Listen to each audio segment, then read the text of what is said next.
ನಮ್ಮೊಬ್ಬೊಬ್ಬರು ನಿಮ್ಮ ಹಾಗೆ ಪ್ರಭು ಯೇಸುವನ್ನು ಹಿಂಬಾಲಿಸುವ ಕೃಪೆ ನಮ್ಮದಾಗುವಂತೆ ತಾಯಿಯೇ ನಮ್ಮನ್ನು ಆಶೀರ್ವದಿಸಿರಿ. ನಮ್ಮೋ ಮರಿಯ ವರ ಪ್ರಸಾದ ಪೂರ್ಣಿ, ಪ್ರಭು ನಿಮ್ಮೊಡನೆ ಇದ್ದಾರೆ, ಸ್ತ್ರೀಯರಲ್ಲಿ ನೀವು ಧನ್ಯರು ಮತ್ತು ನಿಮ್ಮ ಉದರದ ಫಲವಾದ ಯೇಸು ಧನ್ಯರು. ಪರಿಶುದ್ಧ ಮರಿಯ ದೇವಮಾತೆ, ಪಾಪಿಗಳಾಗಿರೋ ನಮಗಾಗಿ ಈಗಲೂ ನಮ್ಮ ಮರಣದ ಸಮಯದಲ್ಲಿ ಪ್ರಾರ್ಥಿಸಿರಿ. ಆಮೇನ್.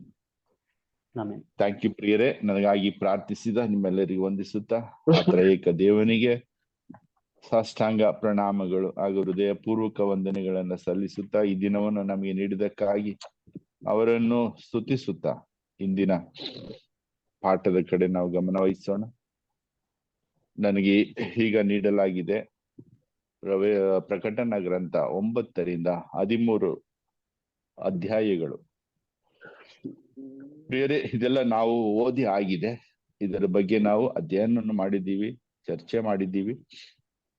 ಆದರೂ ಕೆಲವು ವಿಚಾರಗಳನ್ನ ನಾವು ಮತ್ತೆ ನಮ್ಮ ಗ್ರಹಿಕೆಗೆ ತೆಗೆದುಕೊಳ್ಳೋಣ. ಆ 9ನೇ ಅಧ್ಯಾಯದ ಆ ಒಂದು ಶೀರ್ಷಿಕೆಯನ್ನ ನೋಡಿದ್ರೆ, ದೈವ ಮುದ್ರೆ ಇಲ್ಲದವರಿಗೆ ಚಿತ್ರಹಿಂಸೆ. ದೈವ ಮುದ್ರೆ ಇಲ್ಲದವರಿಗೆ ಚಿತ್ರಹಿಂಸೆ ನಾವು ನೋಡಿದೀವಿ. ದೇವರನ್ನು ವಿಶ್ವಾಸಿಸುವವರಿಗೆ ಮುದ್ರೆ ಹಾಕುವುದನ್ನ ನಾವು ನೋಡಿದೀವಿ. ಅದೇ ಕಳೆದ ಒಂದು ಪಾಠದಲ್ಲಿ ನಾನೇ ಅದರ ಬಗ್ಗೆ ತಿಳಿಸಿದೆ. ಅಂದ್ರೆ ಪವಿತ್ರಾತ್ಮರ ಆ ಒಂದು ಮುದ್ರೆಯನ್ನ ನಮ್ಮ ಒಬ್ಬೊಬ್ಬರ ಮೇಲೂ, ವಿಶ್ವಾಸಿಗಳ ಮೇಲೂ ಒತ್ತಲಾಗಿದೆ. ಸೊ ಯಾರೆಲ್ಲ ದೇವರಲ್ಲಿ ವಿಶ್ವಾಸ ಇಡುವುದಿಲ್ಲವೋ, ಯೇಸು ಕ್ರಿಸ್ತರು ನಮ್ಮ ರಕ್ಷಕರೆಂದು ಸ್ವೀಕರಿಸುವುದಿಲ್ಲವೋ ಅವರೆಲ್ಲರೂ ಖಂಡನೆಗೆ ಗುರಿಯಾಗ್ತಾರೆ. ಅಂದ್ರೆ ನಾನಾ ಬಾಧೆಗಳಿಗೆ ಒಳಗಾಗ್ತಾರೆ. ಸೊ ಅದೇ ಈ ಶೀರ್ಷಿಕೆಯ ಒಂದು ಅರ್ಥ. ದೈವ ಮುದ್ರೆ ಇಲ್ಲದವರಿಗೆ ಅಂದ್ರೆ ವಿಶ್ವಾಸ ಮಾಡದವರಿಗೆ, ಯೇಸುವಿನಲ್ಲಿ ವಿಶ್ವಾಸ ಇಲ್ಲದವರಿಗೆ, ಯೇಸುವನ್ನು ರಕ್ಷಕರೆಂದು ಸ್ವೀಕರಿಸದವರಿಗೆ ನೀಡುವಂತಹ ಹಿಂಸೆ ಬಾಧೆಗಳನ್ನ ನಾವಿಲ್ಲಿ ಕಾಣ್ತೇವೆ. ಸೊ ಈ ಒಂದು ಅಧ್ಯಾಯದಲ್ಲಿ ಅನೇಕ ಚಿತ್ರಣಗಳನ್ನ, ದೃಶ್ಯಾವಳಿಗಳನ್ನ ಬಳಸಿರುವುದನ್ನ ನಾವು ಕಾಣ್ತೇವೆ. ಸೊ ಈ ಅಧ್ಯಾಯದಲ್ಲಿ ಬಳಸಲಾಗಿರುವಂತಹ ಚಿತ್ರಣ ದೈವಿಕ ಅಂದ್ರೆ ದೇವರ ತೀರ್ಪಿನ ಚಿತ್ರಣಗಳಾಗಿವೆ. ನಾವು ನೋಡಿದೀವಿ 3 ರೀತಿಯ ತೀರ್ಪುಗಳನ್ನ ಅಥವಾ ಸಹನೆಗಳನ್ನ, ಪೀಡನೆಗಳನ್ನ ದೇವರು ಕೊಡ್ತಾರೆ. ಮೊದಲನೇದಾಗಿ ಮುದ್ರೆಗಳನ್ನ, 7 ಮುದ್ರೆಗಳನ್ನ ಒಡೆಯುವಾಗ ನಡೆಯುವಂತಹ ಆ ತೀರ್ಪುಗಳು ಅಥವಾ ಸಹನೆಗಳು. ಎರಡನೇದಾಗಿ ತುತ್ತೂರಿಯನ್ನ ಊದುವಾಗ ಬರುವಂತಹ ಸಹನೆಗಳು ಅಥವಾ ಪೀಡನೆಗಳು. ಮೂರನೇದಾಗಿ ಪಾತ್ರೆಗಳ ಮೂಲಕ ಬರುವಂತಹ ಪೀಡನೆ ಅಥವಾ ದೇವರ ತೀರ್ಪು. ಸೊ ಈ 9ನೇ ಅಧ್ಯಾಯದಲ್ಲಿ ಬಳಸಲಾಗಿರುವಂತಹ ದೃಶ್ಯಗಳು ಎದ್ದು ಕಾಣುವ ಹಾಗೂ ವಿಧ ವಿಧವಾದ ಧಾತುಗಳನ್ನ ಬಳಸಿರುವುದು. ಧಾತುಗಳಂದ್ರೆ ಎಲಿಮೆಂಟ್ಸ್, ಮಿಡತೆಗಳು, ಕುದುರೆಗಳು, ದೇವದೂತರುಗಳು, ಪಾತಾಳ ಲೋಕ, ಬೀಗದ ಕೈ, ಮತ್ತೆ ಸ್ವರ್ಗದಿಂದ ಬಿದ್ದ ನಕ್ಷತ್ರ. ಸೊ ಹೀಗೆ ಹಲವಾರು ಚಿತ್ರಣಗಳನ್ನ, ಧಾತುಗಳನ್ನ ಇಲ್ಲಿ ಬಳಸಲಾಗಿದೆ. ಈ ಚಿತ್ರಣಗಳು ದೇವರು ನೀಡುವ ತೀರ್ಪಿನ ಕಠಿಣ ಹಾಗೂ ಕೌತುಕವನ್ನ ನಮಗೆ ತಿಳಿಯಪಡಿಸ್ತವೆ. ಇದರಲ್ಲಿ ಮಾನವನ ಕಾರ್ಯಗಳ ಪರಿಣಾಮಗಳಾಗಿತ್ತು. ಅಂತಿಮವಾಗಿ ದೇವರ ಅಧಿಕಾರವನ್ನ ಇದು ಸೂಚಿಸ್ತದೆ. ದೇವರು ಈ ಲೋಕವನ್ನ ಸೃಷ್ಟಿ ಮಾಡಿದ್ದಾರೆ, ಆದರೆ ಮನುಷ್ಯನಿಗೆ ಈ ಲೋಕವನ್ನ ನೀಡಿದ ಮೇಲೆ ಆ ಮನುಷ್ಯ ಅದನ್ನ ಸೈತಾನನಿಗೆ ಕಳೆದುಕೊಂಡ. ಸೊ ಆದರೂ ಆ ಕಳೆದುಕೊಂಡದ್ದನ್ನ ದೇವರು ಬೇಕಾದ್ರೆ, ಮನಸ್ಸು ಮಾಡಿದ್ರೆ ಒಂದೇ ಕ್ಷಣದಲ್ಲಿ ಅದನ್ನ ವಾಪಸ್ಸು ತೆಗೆದು, ಸೈತಾನನ ನಾಶ ಮಾಡಿ ವಾಪಸ್ ತೆಗೆದು ಮನುಷ್ಯನನ್ನ ಏದೆನ್ ತೋಟದಲ್ಲಿ ಮತ್ತೆ ಕೂರಿಸ್ಬೋದಿತ್ತು. ಆದರೆ ಆ ರೀತಿ ಮಾಡ್ಲಿಕ್ಕೆ ಬರೋದಿಲ್ಲ. ಕಾರಣ ದೇವರು ಮನುಷ್ಯನನ್ನ ಸ್ವತಂತ್ರವಾಗಿ ಸೃಷ್ಟಿಸಿದ್ದಾರೆ, ಅವನಿಗೆ ಸ್ವಾತಂತ್ರ್ಯವನ್ನ ಕೊಟ್ಟಿದ್ದಾರೆ. ಸೊ ಮನುಷ್ಯನ ದೇವರ ಸಂಬಂಧ ಸಂಪೂರ್ಣವಾಗಿ ಅವನ ಸ್ವಾತಂತ್ರ್ಯದ ಮೇಲೆ ಅವಲಂಬಿತವಾಗಿದೆ. ಅವನ ಸ್ವಂತ ಇಚ್ಛೆಯಿಂದ ದೇವರನ್ನ ಪ್ರೀತಿಸ್ಬೇಕು, ದೇವರ ಬಳಿ ಬರಬೇಕು. ಸೊ ಆ ಒಂದು ಕಾರಣದಿಂದ ಮತ್ತೆ ಆ ಮಾನವ ಕಳೆದುಕೊಂಡ ಆ ಸ್ಥಾನವನ್ನ ಮರಳಿ ಪಡಿಬೇಕಾದ್ರೆ ಅವಿಧೇಯತೆಯಿಂದ ಮಾನವನ ಈ ಒಂದು ಕಾರಣ ವಿಧೇಯತ ಮೂಲಕ ಆಗ್ಬೇಕಿತ್ತು. ಮರದಿಂದ ಬಂದಂತ ಪಾಪವನ್ನ ಶಿಲುಬೆ ಮರದಿಂದಲೇ ಅದನ್ನ ಪರಿಹರಿಸ್ಬೇಕಾಗಿತ್ತು. ಅದಕ್ಕೋಸ್ಕರ ದೇವರು ಇಷ್ಟೊಂದು ಕಾರ್ಯಗಳನ್ನ ಮಾಡ್ಬೇಕಾಯ್ತು. ಮನುಷ್ಯನಿಗೆ ಮತ್ತೆ ರಕ್ಷಣೆಯನ್ನು ಒದಗಿಸ್ಲಿಕ್ಕೆ ಇಷ್ಟೊಂದು ಕಾರ್ಯಗಳನ್ನ ಮಾಡ್ಬೇಕಾಯ್ತು. ಯಾಕಂದ್ರೆ ಮನುಷ್ಯನಿಗೆ ದೇವರು ಕೊಟ್ಟಿರುವ ಸ್ವಾತಂತ್ರ್ಯ. ಆ ಒಂದು ಸ್ವತಂತ್ರ ಮನಸ್ಸಿನಿಂದ, ಸ್ವತಂತ್ರ ಇಚ್ಛೆಯಿಂದ ಮನುಷ್ಯ ದೇವರ ಬಳಿ ಬರಬೇಕು ಅನ್ನೋದು ದೇವರ ಆಸೆ. ಸೊ ಪ್ರಿಯರೇ, ಇಲ್ಲಿ ಇರುವ ಚಿತ್ರಣಗಳು ನಾನು ಹೇಳಿದಾಗೆ ದೇವರು ನೀಡುವ ಕಠಿಣ ತೀರ್ಪು. ಯಾರಿಗೆ ಈ ಕಠಿಣ ತೀರ್ಪು? ಆಗ್ಲೇ ಹೇಳಿದಾಗೆ ವಿಶ್ವಾಸದ ಇಲ್ಲದವರಿಗೆ. ಯಾರು ದೇವರು ನೀಡುವ ಆ ಅನುಗ್ರಹವನ್ನ ಉಪಯೋಗಿಸ್ಕೊಂಡು ದೇವರ ರಕ್ಷಣೆಯನ್ನ ಪಡ್ಕೊಳ್ಳೋದಿಲ್ವೋ ಅಂತವರಿಗೆ ಅಂತಿಮವಾಗಿ ದೇವರು ಈ ಕಠಿಣ ಶಿಕ್ಷೆಯ ಮೂಲಕ ಅವರ ಮನಸ್ಸನ್ನ ಪರಿವರ್ತನೆ ಮಾಡ್ಲಿಕ್ಕೆ ಪ್ರಯತ್ನ ಮಾಡ್ತಾ ಇದ್ದಾರೆ. ನಮಗ್ ಗೊತ್ತಿದೆ, ಪ್ರಮುಖವಾದ ವಚನ ಹೇಳ್ತದೆ, ಯಾರು ಅವರ ಬಳಿಗೆ ಬರುವ ಯಾರೊಬ್ಬರು ನಾಶವಾಗಬಾರದು, ಇದು ದೇವರ ಸಂಕಲ್ಪ. ಸೊ ಹಾಗಾಗಿ ದೇವರ ಇದು ಅಂತಿಮ ಪ್ರಯತ್ನ ಅಂತ ನಾವು ಹೇಳ್ಬೋದು. ಮನುಷ್ಯನಿಗೆ ಬರುವಂತಹ ಬಾಧೆಗಳು, ಮುದ್ರೆ ಇಲ್ಲದವರಿಗೆ ಚಿತ್ರಹಿಂಸೆ, ಇದು ದೇವರು ಕೊಡುವ ಒಂದು ಅಂತಿಮ ಎಚ್ಚರಿಕೆ. ಈಗಾದ್ರೂ ಈ ಒಂದು ಶಿಕ್ಷೆಗಳನ್ನಾದ್ರೂ ನೋಡಿ ನೀವು ಮನ ತಿರುಗಿ ದೇವರ ಬಳಿ ಬರಲಿ ಎಂಬುದಾಗಿ. ಸೊ ಇಂತಹ ದೃಶ್ಯಾವಳಿಗಳನ್ನ ಬಳಸೋದ್ರಿಂದ ಮಾನವರಲ್ಲಿ ಒಂದು ಭಯ, ಒಂದು ಕೌತುಕ ಮತ್ತು ಭಕ್ತಿಯನ್ನ ಹುಟ್ಟಿಸುವ ಒಂದು ಉದ್ದೇಶವಾಗಿದೆ ದೇವರ ಉದ್ದೇಶ. ದೇವರ ಅಧಿಕಾರ ಮತ್ತು ದೇವರ ಶಕ್ತಿಗೆ ಪ್ರಾಮುಖ್ಯತೆಯನ್ನ ನೀಡಿ ಮಾನವ ವಿಶ್ವಾಸವನ್ನ ಹೊಂದಿ, ಅಂತಿಮವಾಗಿ ಎಲ್ಲವೂ ದೇವರ ಕೈಲೇ ಇರೋದು, ಅಂತಿಮವಾಗಿ ದೇವರೇ. ಸೊ ಹಾಗಾಗಿ ಆ ದೇವರನ್ನ ನಾವು ಆಶ್ರಯಿಸ್ಬೇಕು. ಕೊನೆಯದಾಗಿ ನಿನ್ನೆ ನಾವು ಸ್ವರ್ಗಾರೋಹಣದ ಹಬ್ಬವನ್ನ ಆಚರಿಸಿದ್ದೇವೆ. ಸೊ ಯೇಸು ಸ್ವಾಮಿ ತಮ್ಮ ಮನೆಗೆ ವಾಪಸ್ ಹೋಗ್ತಾರೆ. ಸೊ ನಮ್ಮದು ಅದೇ ಮನೆ, ನಮ್ದು. ಯೇಸು ಸ್ವಾಮಿ ಆ ಮಾರ್ಗವನ್ನ ತೋರಿಸ್ತಾ ಇದ್ದಾರೆ. ಹಾಗಾಗಿ ನಮ್ಮ ಮನೆ ಅಲ್ಲಿದೆ. ಸೊ ಆ ಒಂದು ಅಂತಿಮ ಮನೆಗೆ ನಾವು ತಲುಪುವುದೇ ನಮ್ಮ ಒಂದು ಪ್ರಯಾಣ, ನಮ್ಮ ಒಂದು ಸಾಹಸ, ನಮ್ಮ ಪ್ರಯತ್ನ, ನಮ್ಮ ವಿಶ್ವಾಸ ಎಲ್ಲವೂ. ಈ ಅಧ್ಯಾಯದಲ್ಲಿ ಪಶ್ಚಾತ್ತಾಪ ಪಡೆದಂತಹ ಮಾನವ, ಅಂದ್ರೆ ಇಂದಿನ ಜಗತ್ತಿನಲ್ಲಿ ಮಾನವನ ವರ್ತನೆ ಹಾಗೂ ಮನೋಭಾವ ಪಶ್ಚಾತ್ತಾಪ ಪಡದಂತೆ ಇದೆ. ತಾನು ಮಾಡುವುದೆಲ್ಲ ಸರಿ ಎಂಬ ಮನೋಭಾವನೆ, ದೇವರನ್ನ ಹೊರತು ನಾನು ಜೀವಿಸುವೆನು ಎಂಬ ಅಹಂಭಾವ. ಸೊ ಲೋಕದ ಕಾರ್ಯಗಳನ್ನ ನೋಡುವಾಗ, ದೇಶದ ಕಾನೂನುಗಳನ್ನ ನೋಡುವಾಗ, ಆ ದೇಶಗಳ ಪ್ರವೃತ್ತಿಗಳನ್ನ, ನಮ್ಮ ದೇಶಗಳ ಮುಖಂಡರುಗಳ ಪ್ರವೃತ್ತಿಗಳನ್ನ ನಾವು ನೋಡುವಾಗ, ಸೊ ನಮ್ಮ ಸುತ್ತಮುತ್ತಲು ಧರ್ಮ ಇಲ್ಲ, ಎಲ್ಲೆಲ್ಲೂ ಅಧರ್ಮವೇ ತಾಂಡವಾಡ್ತಾ ಇದೆ. ಆಧ್ಯಾತ್ಮಿಕತೆ ಇಲ್ಲ, ಎಲ್ಲವೂ ಲೌಕಿಕ ವಿಚಾರಗಳೇ. ನೈತಿಕತೆ ಅನ್ನೋದು ಇಲ್ಲ. ಮನುಷ್ಯ ಏನ್ ಮಾಡಿದ್ರು ನಡೀತದೆ ಅನ್ನೋದೇ, ಅಂದ್ರೆ ನ್ಯಾಯ ಅನ್ನೋದು ಇಲ್ಲ. ಸೊ ಹೀಗೆ ಇಂತಹ ಒಂದು ಸಮಾಜದಲ್ಲಿ ಜೀವಿಸುವಂತಹ ಮನುಷ್ಯನ ಆ ಒಂದು ಪ್ರವೃತ್ತಿ ಸಮಾಜಕ್ಕೆ ಹಾನಿಯನ್ನ ಉಂಟು ಮಾಡ್ತದೆ. ಮುಂದಿನ ಪೀಳಿಗೆಗಳಿಗೂ ಅದು ಕೆಟ್ಟ ಪರಿಣಾಮವನ್ನ ಬೀರ್ತದೆ. ಸೊ ಇದು ಮುಂದುವರಿಬಾರದು. ಅದಕ್ಕೋಸ್ಕರ ದೇವರು ಕೆಟ್ಟವರ ಮೇಲೆ ಶಿಕ್ಷೆಯನ್ನ ವಿಧಿಸ್ತಾರೆ. ಸೊ ಆ ಶಿಕ್ಷೆಯಿಂದ ಉಳಿದವರಾದ್ರೂ ಅದನ್ನ ಗಮನಿಸಿ ಮನ ಪರಿವರ್ತನೆ ಹೊಂದಲಿ ಎಂಬುದೇ.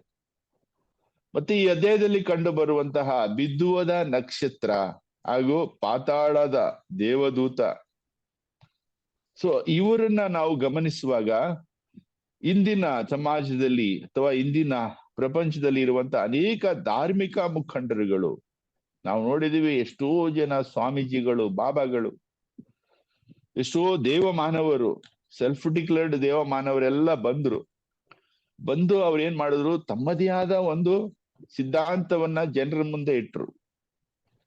ಆ ಮೂಲಕ ಅವರು ಅನೇಕ ಜನರನ್ನ ತಮ್ಮ ಕಡೆ ಸೆಳೀತಾ ಇದ್ರು.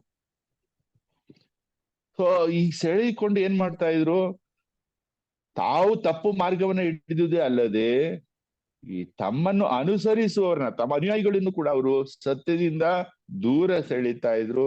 ಅವರ ತಪ್ಪಾದ ಮಾರ್ಗ ಹಿಡಿಯುವಂತೆ ಮಾಡ್ತಾ ಇದ್ರು. ಅನೇಕ ಉದಾಹರಣೆಗಳನ್ನ ನಾವು ಕೊಡ್ಬೋದು. ರಜನೀಶ್ ಅಂತ ಒಬ್ಬ ಆಯ್ತು. ಸೊ ಇನ್ನೂ ಅನೇಕ ಜನರಿದ್ದಾರೆ. ಸೊ ಇವರು ತಮ್ಮದೇ ಆದ ಒಂದು ವಾದವನ್ನ ಇಟ್ಟು ಅದನ್ನೇ ಸತ್ಯ ಎಂದು ಬಿಂಬಿಸಿ ಅನೇಕ ಜನರನ್ನು ತಪ್ಪಾದ ದಾರಿ ಎಳಿತಾ ಇದ್ದಾರೆ. ಸೊ ಯಾವ ರೀತಿ ಆ ಬಿದ್ದುವದ ನಕ್ಷತ್ರ ತನ್ನೊಂದಿಗೆ ಅನೇಕ ನಕ್ಷತ್ರಗಳನ್ನ ಭೂಮಿಗೆ ತಂತೋ, ಸೊ ಅದೇ ರೀತಿಯಲ್ಲಿ ಇವರು ತಾವು ಬೀಳೋದು ಅಲ್ಲದೆ ಅನೇಕ ತಮ್ಮ ಅನುಯಾಯಿಗಳನ್ನ, ಅಮಾಯಕ ಜನರನ್ನ ತಪ್ಪು ದಾರಿಗೆ ಬೀಳಿಸುವಂತ ಕಾರ್ಯಗಳು. ಸೊ ಪಾತಾಳದ ದೇವದೂತನಂತೆ ಕೆಲವು ಆಧ್ಯಾತ್ಮಿಕ ಮುಖಂಡರುಗಳು ತಮ್ಮ ಶಕ್ತಿ ಹಾಗೂ ಅಧಿಕಾರದ ಮೂಲಕ ಜನರ ಮೇಲೆ ಗಾಢ ಪರಿಣಾಮವನ್ನ ಬೀರ್ತಾರೆ. ಸೊ ಅವರ ನಂಬಿಕೆ ಮತ್ತು ಕ್ರಿಯೆಗಳಿಗೆ ಪ್ರಚೋದನೆಯನ್ನ ಕೂಡ ಕೊಡ್ತಾರೆ. ಹೀಗಾಗಿ ಅಷ್ಟು ಜನರು ತಪ್ಪಾದ ದಾರಿಯನ್ನ ಇಡುವಂತ ಕಾರ್ಯವನ್ನ ನಾವು ನೋಡ್ತಾ ಇದ್ವಿ. ಸೊ ಈ ದೃಶ್ಯಾವಳಿಯಲ್ಲಿ ಬರುವಂತಹ ಮೋಸಗಾರಿಕೆ ಮತ್ತೆ ಆಧುನಿಕ ಧಾರ್ಮಿಕ ಮುಖಂಡರು ತಮ್ಮ ಅನುಯಾಯಿಗಳನ್ನ ಮೋಸಗೊಳಿಸುವ ರೀತಿ, ತಮ್ಮ ತಪ್ಪು ದಾರಿಗೆ ಸೆಳೆಯುವುದಲ್ಲ, ಅವರಿಗೆ ಮೋಸ ಮಾಡಿ ಅವರಿಂದ ಹಣ ಮತ್ತೆ ಇತರ ವಸ್ತುಗಳನ್ನ ವಶಪಡಿಸಿಕೊಳ್ಳುವುದನ್ನ ನಾವು ನೋಡಿದ್ವಿ. ಅವರ ಆಸ್ತಿಗಳನ್ನ ಬರೆಸ್ಕೊಳ್ಳೋದನ್ನ ನಾವು ನೋಡಿದ್ವಿ. ಸೊ ಇಂಥವರಿಗೆ ಕೊನೆಗೆ ಏನಿರ್ತದೆ, ಖಂಡಿತ ಅವರಿಗೆ ಶಿಕ್ಷೆ ಇರ್ತದೆ. ಸೊ ದೇವರು ಕೊಡುವಂತಹ ಘೋರ ಶಿಕ್ಷೆ ಅವರಿಗೆ ಇದ್ದೇ ಇರ್ತದೆ. ಸೊ ಇದೊಂದು ಎಚ್ಚರಿಕೆಯನ್ನ ಈ ಪಾಠ ನಮಗೆ, ಈ ಅಧ್ಯಾಯ ನಮ್ಗೆ ಕೊಡ್ತಾ ಇದೆ. ಸ್ಪೆಷಲಿ ಈ ಧಾರ್ಮಿಕ ಮುಖಂಡರು, ಈ ಬಾಬಾಗಳು, ಸ್ವಾಮೀಜಿಗಳು ಜನರನ್ನ ತಪ್ಪು ದಾರಿಗೆ ಎಳಿತಾರೆ ನೋಡಿ, ಅಂತ ಅವರಿಗೆ ಒಂದು ಪ್ರಮುಖವಾದ ಒಂದು ಪಾಠ ಈ ಒಂದು ಅಧ್ಯಾಯದಲ್ಲಿ ನಮಗೆ ಸಿಗ್ತದೆ. ಮತ್ತೆ ಇಲ್ಲಿ ತಿಳಿಸಲಾಗಿರುವ ಭವಿಷ್ಯವಾಣಿಗಳು ದೇವರು ಕೊಡುವ ತೀರ್ಪಿನ ಮೇಲೆ ಮತ್ತು ಮಾನವ ಸಮಾಜದ ಮೇಲೆ ಒಂದು ದೈವಿಕ ಕ್ರಿಯಾತ್ಮಕವಾದ ಒಂದು ನೆರವನ್ನ ಕೊಡ್ಲಿಕ್ಕೆ ಸಾಧ್ಯವಾಗ್ತದೆ. ಈ ಒಂದು ಪನಿಷ್ಮೆಂಟ್ ಎಲ್ಲ ನಮ್ಗೆ ಒಂದು ತಿಳುವಳಿಕೆಯನ್ನ ಕೊಡ್ತದೆ. ಹೌದು, ದೇವರಲ್ಲೇ ಸತ್ಯ, ದೇವರಲ್ಲಿ ಇರುವ ಜ್ಞಾನ, ಇದು ನಮ್ಮ ಜೀವನಕ್ಕೆ ಬೇಕಾಗಿರುವಂತ ಪ್ರಮುಖವಾದ ಅಂಶ. ಇದನ್ನ ನಾವು ಅನುಸರಿಸಿದಾಗ ಮಾತ್ರ ನಮಗೆ ನಿತ್ಯ ಜೀವ ಪ್ರಾಪ್ತಿ ಆಗ್ತದೆ. ಸೊ ಇದು ಒಂದು ಸತ್ಯ ನಮಗೆ ಈ ಪಾಠದ ಮೂಲಕ ಸಿಗ್ತದೆ. ಸೊ ದೇವರು ಕೊಡುವಂತ ಈ ತೀರ್ಪುಗಳು ನಮಗೆ ಮುಂದಿನ ನಮ್ಮ ಜೀವಿತಕ್ಕೆ ಮಾರ್ಗದರ್ಶಕವಾಗ್ತವೆ ಮತ್ತು ನಮ್ಮ ನಡವಳಿಕೆಯನ್ನ ತಿದ್ದುಕೊಳ್ಳಲಿಕ್ಕೆ ಅವು ಪ್ರೇರಕ ಶಕ್ತಿ ಆಗ್ತದೆ.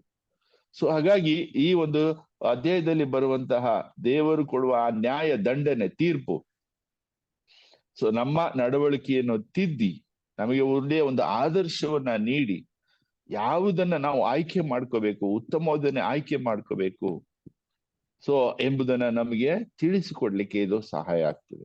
ಹಾಗಾಗಿ ಈ ಒಂದು ಚಾಪ್ಟರ್, ಈ ಒಂದು ಅಧ್ಯಾಯ ಬಹಳ ಮುಖ್ಯವಾಗ್ತದೆ. ಮತ್ತೆ ಸಹನೆ ಪೀಡನೆಗಳ ಸಮಯದಲ್ಲಿ ನಾವು ಒಂಟಿಯಲ್ಲ. ಎಷ್ಟೇ ಪೀಡನೆ, ಎಷ್ಟೇ ಒಂದು ಸಹನೆಗಳು ಬಂದ್ರೂ ದೇವರಿಂದ ಬಂದ್ರೆ ನಮಗೆ ಆ ಸಹನೆಯಿಂದ ಆಚೆ ಬರೋದು ಹೇಗೆ ಅನ್ನೋದು ದೇವರು ನಮಗೆ ತಿಳಿಸಿಕೊಡ್ತಾರೆ. ಅಂದ್ರೆ ಈ ಸಹನೆಯಲ್ಲಿ ನಾವು ಒಂಟಿ ಅಲ್ಲ ಅನ್ನೋದು ನಾವು ತಿಳ್ಕೊಳ್ಬೇಕು. ಇದೊಂದು ದೊಡ್ಡ ಸತ್ಯ. ನಾವ್ಯಾವತ್ತಿಗೂ ಒಂಟಿ ಅಲ್ಲ, ದೇವರು ನಮ್ಮೊಂದಿಗೆ ಇರ್ತಾರೆ. ಸೊ ಒಂದು ಸಮಯ ಬಂದಾಗ ದೇವರು ನಮ್ಮನ್ನ ಅದರಿಂದ ಮೇಲೆತ್ತುತ್ತಾರೆ, ನಮ್ಮನ್ನ ಕಾಪಾಡ್ತಾರೆ. ಆದರೆ ಈ ಒಂದು ಸಹನೆಗಳು ನಮಗೆ ಒಂದು ದೃಢ ಅನುಭವವನ್ನ ಕೊಡ್ತದೆ. ಸೊ ನಾವು ಪ್ರಬುದ್ಧರಾಗಿ, ಇನ್ನು ನಮ್ಮ ವಿಶ್ವಾಸದಲ್ಲಿ ದೃಢರಾಗಿ, ಸೊ ನಮ್ಮ ನಂಬಿಕೆಯನ್ನ ಹೆಚ್ಚಿಸಿಕೊಳ್ಳಲು ಈ ಒಂದು ಸಹನೆಗಳು ನಮಗೆ ಸಹಾಯಕವಾಗ್ತವೆ. ಇದನ್ನೇ ನಾವು ರೋಮನರಿಗೆ ಬರೆದ ಪತ್ರ 5:3-5 ನಾವು ಇದನ್ನ ಅಧ್ಯಯನ ಮಾಡಿದ್ದೇವೆ ನಾವು, ಹೇಗೆ ಸಹನೆಗಳು ನಮ್ಮನ್ನ ಪ್ರಬುದ್ಧಗೊಳಿಸ್ತವೆ ಅನ್ನೋದು. ಸೊ ಪ್ರಿಯರೇ, ಈ ಒಂದು ಸಹನೆ ಮಧ್ಯೆ, ಪೀಡನೆ ಮಧ್ಯೆ ನಾವು ದೃಢವಾಗಿ ನಿಲ್ಬೇಕಾದ್ರೆ ನಮ್ಗಿರ್ತಕ್ಕಂಥ ಒಂದು ದೊಡ್ಡ ಆಧಾರ ಅದು ಪ್ರಾರ್ಥನೆ. ಸೊ ಪ್ರಾರ್ಥನೆಯ ಮೂಲಕ ನಾವು ಏನ್ ಬೇಕಾದ್ರೂ ಸಾಧಿಸ್ಬೋದು, ದೇವರ ಇಚ್ಛೆನೆ ನಾವು ಬದಲಾಯಿಸ್ಬೋದು ಅಂತ ಹೇಳ್ತಾರೆ. ಸೊ ಹಾಗಾಗಿ ಪ್ರಾರ್ಥನೆ, ಇಂತಹ ಸಮಯದಲ್ಲಿ ಪ್ರಾರ್ಥನೆ ನಮ್ಗೆ ಮುಖ್ಯ. ಸೊ ಮರಿಯನ್ ಪ್ರಾರ್ಥನೆ ತಂಡ ಕಳೆದ 3-4 ವರ್ಷಗಳಿಂದ ನಾವು ಸೇರ್ತಾ ಇದ್ರು ನೋಡಿ, ನಾವು ಪ್ರಾರ್ಥನೆಯಲ್ಲಿ ಪ್ರಬುದ್ಧರಾಗೋದ್ ಬಿಟ್ಬಿಟ್ಟು ಈ ಪ್ರಾರ್ಥನೆ ತಂಡದಿಂದ ಹೊರ ಹೋಗುವಂತಹ ಪ್ರಯತ್ನಗಳಾಗ್ತವೆ. ಹಾಗಾದ್ರೆ ನಾವು ಪ್ರಾರ್ಥನೆಗೆ ಹೆಚ್ಚು ಒತ್ತು ಕೊಡ್ತಾ ಇದೀವ ಅನ್ನೋದು ದೊಡ್ಡ ಪ್ರಶ್ನೆ. ಇವತ್ತು ಬ್ರದರ್ ಎಲ್ಲರಿಗಾಗಿ ಪ್ರಾರ್ಥನೆ ಮಾಡಿದ್ದಾರೆ, ಮತ್ತೆ ಅವರೆಲ್ಲ ವಾಪಸ್ ಬರ್ಬೇಕು. ತಾವು ಪಡೆದಂತ ಆ ದೈವ ಅನುಭವನ ಅವರು ಬಿಟ್ಬಿಡಬಾರ್ದು, ಅದನ್ನ ಇನ್ನೂ ಹೆಚ್ಚಾಗಿ ಸವಿಯಬೇಕು. ಯಾಕಂದ್ರೆ ಇದೇ ನಾವು ಅನುಸರಿಸುವಂತ ಒಂದು ನಮ್ಮ ಆಧ್ಯಾತ್ಮಿಕ ಪಯಣದ ಒಂದು ಬೆನ್ನೆಲುಬು ಪ್ರಾರ್ಥನೆ. ಸೊ ಹಾಗಾಗಿ ಈ ಪ್ರಾರ್ಥನೆಗೆ ನಾವು ಹೆಚ್ಚು ಒತ್ತು ಕೊಡ್ಬೇಕು. ಯಾಕಂದ್ರೆ ಪ್ರಾರ್ಥನೆಯಿಂದ ಏನ್ ಬೇಕಾದ್ರೂ ಸಾಧಿಸಬಹುದು. ಪ್ರಾರ್ಥನೆಯಿಂದ ಜೆರಿಕೋ ಗೋಡೆಗಳೇ ಬಿದ್ದೋದಾದ್ರೆ ಆ ಪ್ರಾರ್ಥನೆ ಮೂಲಕ ಸೈತಾನನ ಯಾವುದೇ ಪ್ರಲೋಭನೆಗಳನ್ನ ಬೀಳಿಸಲು ಸಾಧ್ಯ ಇಲ್ವಾ? ಖಂಡಿತ ಸಾಧ್ಯ ಇದೆ.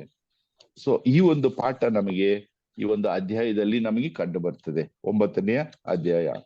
ಸೊ ಅನೇಕ ಪೀಡನೆಗಳಲ್ಲಿ ಕೊಟ್ಟಿದ್ದಾರೆ ನಮಗೆ, ಮಿಡತೆಗಳು, ಮತ್ತೆ 20 ಕೋಟಿ ಸೈನ್ಯ, ಅದನ್ನ ಲೀಡ್ ಮಾಡ್ತಕ್ಕಂತ ಒಬ್ಬ ನಾಯಕ ಅಬದೋನ್.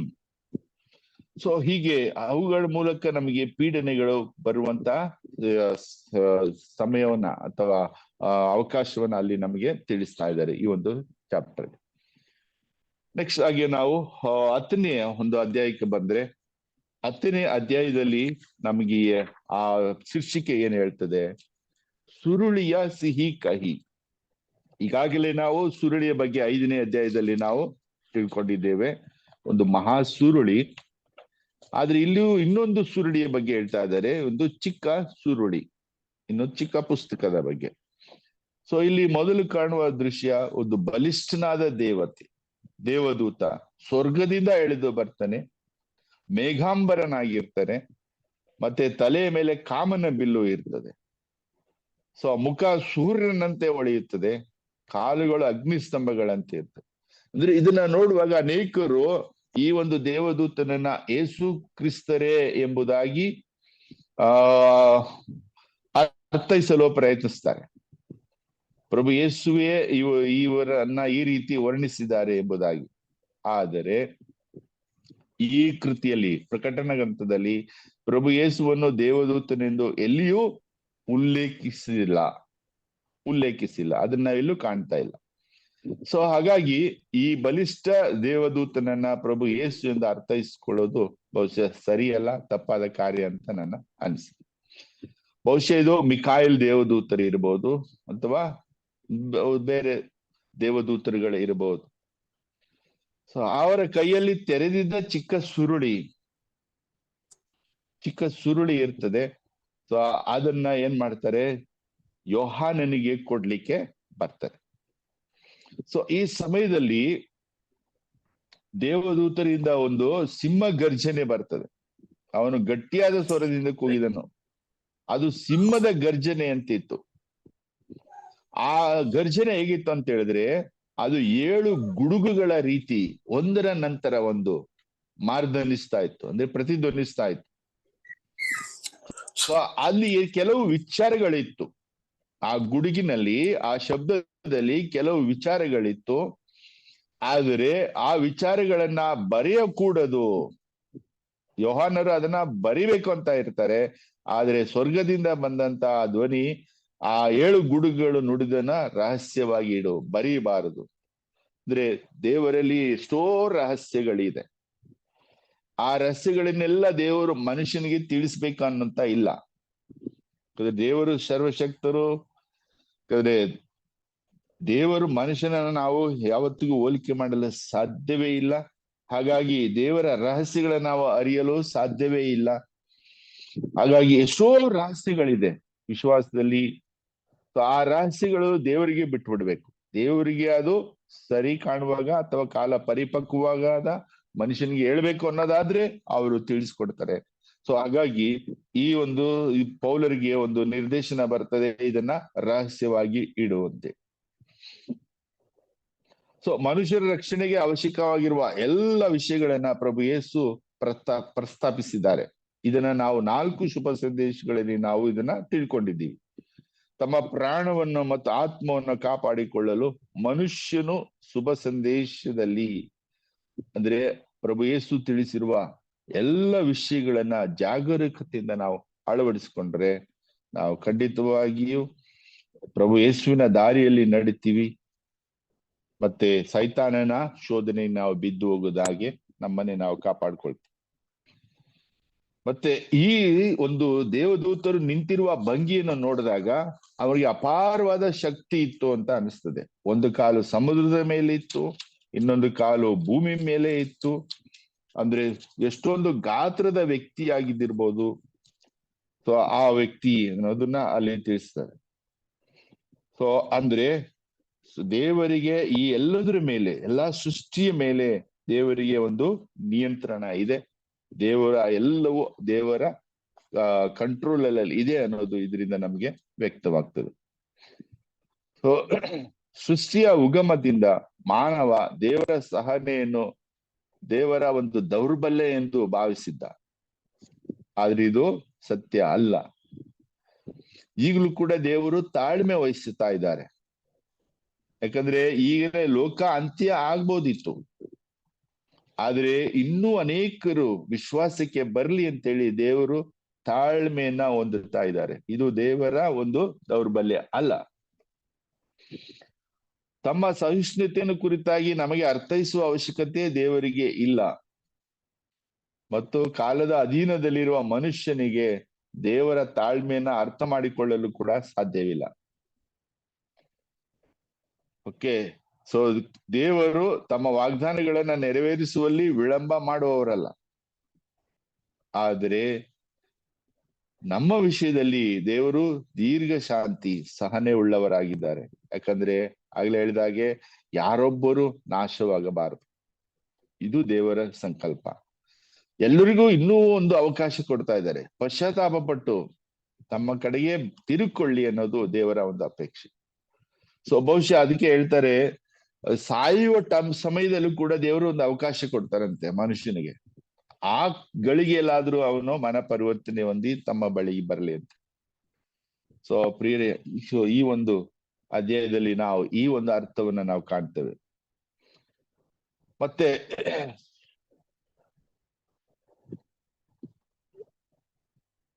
ಯೋಹಾನರಿಗೆ ಒಂದು ಆದೇಶ ಬರ್ತದೆ, ನೀನು ಹೋಗಿ ಆ ದೇವದೂತನ ಬಳಿ ಹೋಗಿ ಆ ಚಿಕ್ಕ ಸುರುಳಿಯನ್ನ ನೀನು ತೆಗೆದುಕೋ. ಸೊ ಆ ಚಿಕ್ಕ ಸುರುಳಿಯನ್ನ ತೆಗೆದುಕೊಳ್ಬೇಕು. ಯೋಹಾನರು ಹೋಗ್ತಾರೆ, ಸುರುಳಿಯನ್ನ ತೆಗೆದುಕೊಳ್ತಾರೆ. ಆಗ ದೇವದೂತರು ಹೇಳ್ತಾರೆ, ಇದನ್ನ ತೆಗೆದುಕೊಂಡು ನೀನು ತಿನ್ನು, ಇದು ನಿನ್ನ ಹೊಟ್ಟೆಯಲ್ಲಿ ಕಹಿಯಾಗಿರ್ತದೆ, ಆದರೆ ನಿನ್ನ ಬಾಯಲ್ಲಿ ಜೇನುತುಪ್ಪದಂತೆ ಸಿಹಿಯಾಗಿರ್ತದೆ. ಪ್ರಿಯರೇ, ಈ ವಚನ ಎಜಿಕೇಲ ಪ್ರವಾದಿಗೆ ಆದಂತ ಅನುಭವವನ್ನ ನಾವು ನೋಡ್ತೇವೆ. ಎಜಿಕೇಲ್ ಪ್ರವಾದಿ 2:8 ನಾವು ಇದನ್ನ ಕಾಣ್ತೇವೆ. ಸೊ ಎಜಿಕೇಲ್ ಪ್ರವಾದಿ ಕೂಡ ಇಂಥದೇ ಒಂದು ಸುರುಳಿನ ಕೊಟ್ಟು ತಿನ್ನು ಎಂಬ ಆಜ್ಞೆಯನ್ನ ಹೊರಡಿಸಲಾಗಿತ್ತು.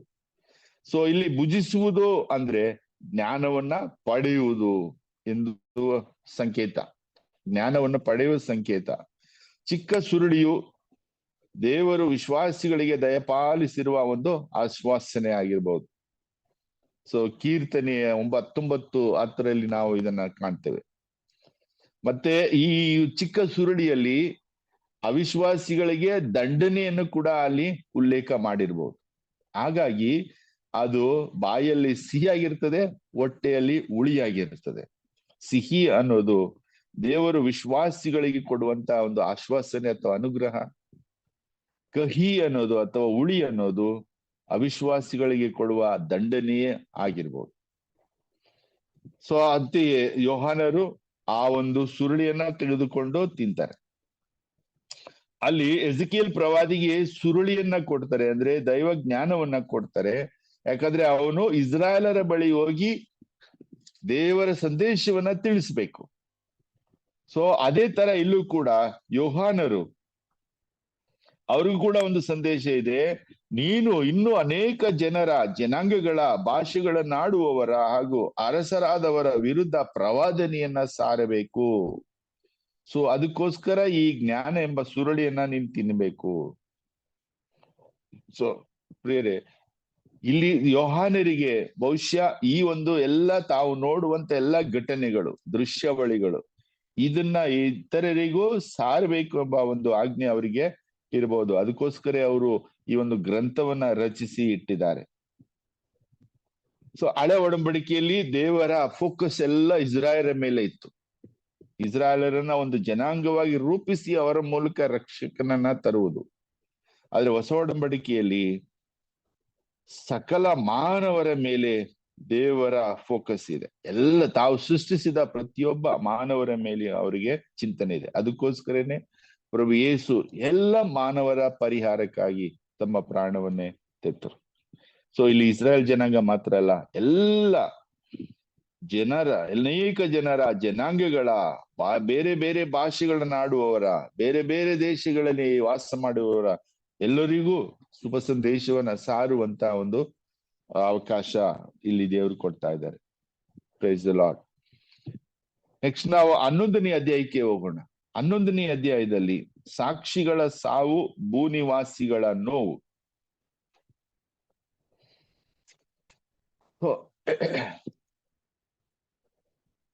ಇಲ್ಲಿ ಮೊದಲು ದೇವಾಲಯವನ್ನ ಅಳತೆ ಮಾಡುವ ಹಾಗೆ ಯೋಹಾನರಿಗೆ ಒಂದು ಆಜ್ಞೆಯನ್ನ ಕೊಡಲಾಗ್ತದೆ. ಅವ್ರ ಕೈಲಿ ಒಂದು ಅಳತಿಗಳನ್ನ ಕೊಟ್ಟು ದೇವಾಲಯವನ್ನ ಅಳತೆ ಮಾಡ್ಲಿಕ್ಕೆ. ಆದ್ರೆ ಹೊರಾಂಗಣವನ್ನ ಅಳತೆ ಮಾಡಬೇಡ. ಯಾಕೆ ಹೊರನ್ನ ಯಾಕೆ ಅಳತೆ ಮಾಡ್ಬೋದ್ರೆ ಇನ್ನು ಅಲ್ಲಿ ಅನೇಕ ವಿಶ್ವಾಸಿಗಳಿದ್ದಾರೆ. ಸೊ ಇದು ಏನಪ್ಪಾ ಅಂದ್ರೆ, ದೇವಾಲಯದ ಹೊರಾಂಗಣ ಅಂದ್ರೆ ಜೆರುಸಲೇಮ್ ಮಹಾದೇವಾಲಯದಲ್ಲಿ ಅನ್ಯ ಜನರಿಗೆ ಮೀಸಲಿರಿಸಿದ ಆವರಣವಾಗಿತ್ತು. ಈ ಆವರಣವನ್ನ ಅಳತೆ ಮಾಡಬಾರದು. ಯಾಕಂದ್ರೆ ದೇವರ ಕೃಪೆಯಿಂದ ವಂಚಿತರಾಗಿರುವವರ ಸಂಕೇತ ಅದಾಗಿತ್ತು. ಇದನ್ನ ಮತ್ತಾಯನ ಶುಭ ಸಂದೇಶ 22:13 ನಾವು ಕಾಣ್ತೇವೆ. ಆಲಯದ ಹೊರ ಅಂಗಳವನ್ನು ಅನ್ಯ ಧರ್ಮೀಯರಿಗೆ ಮತ್ತು ಶತ್ರುಗಳಿಗೆ ಬಿಟ್ಟು ಕೊಡಲಾಗಿದೆ. ಸೊ ಈ ಅನ್ಯ ಜನರು ಪವಿತ್ರ ನಗರದ ಅಂದ್ರೆ ಯಹೂದ್ಯರ ಮೇಲೆ ಅಧಿಕಾರವನ್ನ ನಡೆಸ್ತಾರೆ. ಈಗಾಗಲೇ ನಾವು ನೋಡಿದ್ದೀವಿ ಯಾವ ರೀತಿ ನೆಬೂಕದ್ನೆಚ್ಚರ್ ಬಂದು ಆ ದೇವಾಲಯವನ್ನ ನಾಶ ಮಾಡ್ತಾರೆ. ಸೊಲೊಮನ್ ಕಟ್ಟಿದ ದೇವಾಲಯನ ನಾಶ ಮಾಡ್ತಾರೆ, ಮತ್ತೆ ಅದನ್ನ ನಿರ್ಮಿಸ್ತಾರೆ. ಸೊ ಮತ್ತೆ ಆ ದೇವಾಲಯವನ್ನ ನಿರ್ಮಿಸಿದಾಗಲೂ ಸೈರಸ್ ಅಂದ್ರೆ ಪರ್ಷಿಯದ ಅರಸ ಸೈರಸ್ನ ಒಂದು ಅನುಗ್ರಹದಿಂದ ಮತ್ತೆ ಆ ಒಂದು ದೇವಾಲಯವನ್ನ ಕಟ್ಟುತ್ತಾರೆ. ಮತ್ತೆ ಅದನ್ನ ಈ ರೋಮನರು ಬಂದು ನಾಶ ಮಾಡ್ತಾರೆ. ಸೊ ಹಾಗಾಗಿ ಎಷ್ಟೋ ಆದ್ರೆ ಅನ್ಯ ಜನರು, ಅನ್ಯ ಶತ್ರುಗಳು, ವಿಶ್ವಾಸ ಇಲ್ಲದವರು ಕೂಡ ದೇವಾಲಯವನ್ನ ನಾಶ ಮಾಡುವಂತ ಒಂದು ಆವರಣ ಅದು ಆ ಸಂಕೇತವಾಗಿರ್ತದೆ. ಹಾಗಾಗಿ ದೇವಾಲಯದ ಹೊರಭಾಗವನ್ನ ಅಳತೆ ಮಾಡಬೇಡ ಎಂಬ ಆಜ್ಞೆ ಸಂತ ಯೋಹಾನರಿಗೆ ಸಿಗ್ತದೆ. ಸೊ ಈ ಪ್ರಭು ಯೇಸುವಿನ ಮರಣದಲ್ಲಿ ದೇವಾಲಯದ ಸರ್ವನಾಶವು ಮತ್ತು ಪ್ರಭು ಯೇಸುವಿನ ಪುನರುತ್ಥಾನದಲ್ಲಿ ಧರ್ಮಸಭೆಯು ಮಹಿಮಾಭರಿತವಾಗಿ ಪುನರ್ ನಿರ್ಮಾಣವಾಗುವುದನ್ನ ನಾವು ಕಾಣ್ತೇವೆ. ಯೋಹಾನ ಶುಭ ಸಂದೇಶ 2:9 ನಾವು ಕಾಣ್ತೇವೆ. ಇದಲ್ಲದೆ ಇಲ್ಲಿ ಈ ಒಂದು ಅಧ್ಯಾಯದಲ್ಲಿ ಇನ್ನೊಂದು ಪ್ರಮುಖವಾದ ವಿಚಾರ ಅಂದ್ರೆ ಇಬ್ಬರು ಸಾಕ್ಷಿಗಳು. ಈ ಇಬ್ಬರು ಸಾಕ್ಷಿಗಳು ಇಲ್ಲಿ ಉಲ್ಲೇಖ ಮಾಡಲಾಗಿದೆ. ಸೊ ಈ ಇಬ್ಬರು ಸಾಕ್ಷಿಗಳನ್ನ ಪ್ರವಾದಿ ಜಕರಯನ ಪ್ರವಾದನೆಯ ಆಧಾರದ ಮೇಲೆ ಇವರನ್ನ ದಾವೀದನ ವಂಶದವನಾದ ಜೆರುಬ್ಬಾಬೆಲ್ ಮತ್ತು ಪ್ರಧಾನ ಯಾಜಕನ ವಂಶದವನಾದ ಯೆಹೋಶುವ ಎಂಬುದಾಗಿ ಉಲ್ಲೇಖಿಸಲಾಗ್ತದೆ. ಇವರಿಬ್ಬರು ಗಡಿಪಾರಿನಿಂದ ಹಿಂದಿರುಗಿ ಇಸ್ರಾಯೇಲ್ ಜನತೆಗೆ ಮಾರ್ಗದರ್ಶನವನ್ನ ಮತ್ತು ದೇವಾಲಯವನ್ನ ಪುನರ್ ನಿರ್ಮಿಸುವ ಮಹತ್ಕಾರ್ಯಗಳನ್ನ ಕೈಗೊಂಡಿದ್ದವರು. ಸೊ ಇವರನ್ನ ಓಲಿವ್ ಎಣ್ಣೆ ಮರಗಳಿಗೆ ಹೋಲಿಕೆ ಮಾಡಲಾಗಿದೆ. ಎರಡನೇದಾಗಿ ಈ ಇಬ್ಬರು ಸಾಕ್ಷಿಗಳನ್ನ ಈ ಸುರ್ಮಾ ಮತ್ತು ಫಿಲಾಡೆಲ್ಫಿಯಾ ಸಭೆಗಳಿಗೂ ಹೋಲಿಕೆ ಮಾಡಲಾಗ್ತದೆ. ಯಾಕಂದ್ರೆ ಇವರನ್ನ ದೀಪಸ್ತಂಭಗಳೆಂದು ಬಣ್ಣಿಸಲಾಗಿದೆ. ಇದನ್ನ ನಾವು 2ನೇ ಅಧ್ಯಾಯ 8ನೇ ವಚನದಲ್ಲಿ ನಾವು ನೋಡಿದ್ದೇವೆ. ಸುರ್ಮಾ ಮತ್ತು ಫಿಲಾಡೆಲ್ಫಿಯಾ ಸಭೆಗಳು. ಸೊ ಮೂರನೇದಾಗಿ ಈ ಇಬ್ಬರು ಸಾಕ್ಷಿಗಳನ್ನ ಇಸ್ರೇಲ್ ನಾಡಿನ ಮೇಲೆ ಕ್ಷಾಮವನ್ನ ಬರಮಾಡಿದ ಪ್ರವಾದಿ ಎಲಿಯನಿಗೂ ಮತ್ತು ನೈಲ್ ನದಿಯ ನೀರನ್ನು ರಕ್ತವನ್ನಾಗಿ ಮಾರ್ಪಡಿಸಿದ ಮೋಶೆ ಎಂದು ಹೇಳಲಾಗ್ತದೆ. ಯಾಕಂದ್ರೆ ಇವರಿಬ್ರು ಯೇಸು ರೂಪಾಂತರ ಹೊಂದಾಗ ಯೇಸುವಿನ ಜೊತೆ ಮಾತನಾಡಿದವರು. ಮತ್ತಾಯ 17:4 ನಾವು ಕಾಣ್ತೀವಿ. ಸೊ ಆ ಇಬ್ಬರು ಸಾಕ್ಷಿ ಅನ್ನೋದನ್ನ ನಿಖರವಾಗಿ ಇಂಥವ್ರೆ ಅಂತ ಹೇಳಲಿಕ್ಕೆ ಸಾಧ್ಯವಾಗ್ತಾ ಇಲ್ಲ. ಸೊ ಇಂಥವ್ರು ಇರ್ಬೋದು ಅಂತ ಹೇಳ್ತಾರೆ. ಇನ್ನು ಒಂದು ಅಧ್ಯಯನದ ಪ್ರಕಾರ ಅನೋಕ ಮತ್ತು ಪ್ರವಾದಿ ಎಲಿಯರು ಇರ್ಬೋದು ಅಂತ. ಯಾಕಂದ್ರೆ ಇವರಿಬ್ರು ಜೀವಂತವಾಗಿ ಸ್ವರ್ಗಕ್ಕೆ ಹೋದವರು. ಯಾಕಂದ್ರೆ ಈ ಇಬ್ರು ಸಾಕ್ಷಿಗಳನ್ನ ಮೃಗ ಬಂದು ಕೊಲ್ತದೆ. ಕೊಂದ ಮೇಲೆ ಅದು ಪಟ್ಟಣದಲ್ಲಿ ಬಿದ್ದಿರ್ತದೆ 3 ದಿನಗಳ ಕಾಲ. ಜನರು ಅದನ್ನ ನೋಡಿ ನಗ್ತಾರೆ, ಪರಿಹಾಸ ಮಾಡ್ತಾರೆ. ಬಟ್ 3ನೇ ದಿನ ಆದ್ಮೇಲೆ ಆ ಶವಗಳಿಗೆ ಜೀವ ಬಂದು ಸ್ವರ್ಗಕ್ಕೆ ಅವರನ್ನ ಎತ್ಕೊಳ್ಳಲಾಗ್ತದೆ. ಸೊ ಆ ರೀತಿ ಆ ಒಂದು ಅರ್ಥದಲ್ಲಿ ಇಲ್ಲಿ ಅನೋಕ ಪ್ರವಾದಿ ಮತ್ತು ಎಲಿಯ ಪ್ರವಾದಿಗೆ ಇದನ್ನ, ಯಾಕಂದ್ರೆ ಅವರಿಬ್ರು ಜೀವಂತವಾಗಿ ಸ್ವರ್ಗಕ್ಕೆ ಹೋದವರು. ಸೊ ಆ ರೀತಿ ಇಲ್ಲಿ ಪ್ರಸ್ತಾಪ ಮಾಡಲಾಗಿದೆ. ಬಹುಶಃ ಈ ವಚನದಲ್ಲಿ ಉಲ್ಲೇಖಿಸಲ್ಪಟ್ಟಿರುವ ಸಾಕ್ಷಿಗಳಿಬ್ಬರು ವಿಶ್ವಾಸಿಗಳಾಗಿರ್ಬಹುದು. ಖಂಡಿತ ಇವರು ದೇವರಲ್ಲಿ ವಿಶ್ವಾಸ ಹೊಂದಿದವರಾಗಿರ್ತಾರೆ.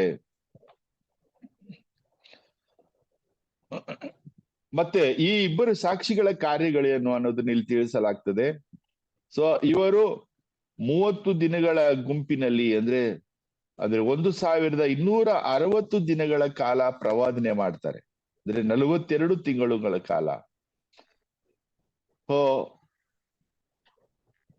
ಅನ್ಯ ಧರ್ಮೀಯರಿಗೆ ಶುಭ ಸಂದೇಶವನ್ನ ಸಾರುವ ಕಾರ್ಯದಲ್ಲಿ ನಿರತರಾಗಿರ್ತಾರೆ.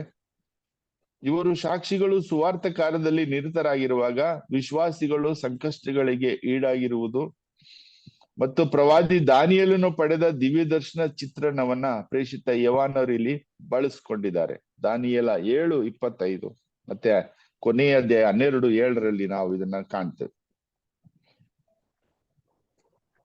ಪ್ರೇರೆ ಸುವಾರ್ತೆ ಸಾರುವ ಒಂದು ಪ್ರತೀಕವಾಗಿ ಈ ಇಬ್ಬರು ಸಾಕ್ಷಿಗಳನ್ನ ಇಲ್ಲಿ ಉಲ್ಲೇಖ ಮಾಡಲಾಗಿದೆ.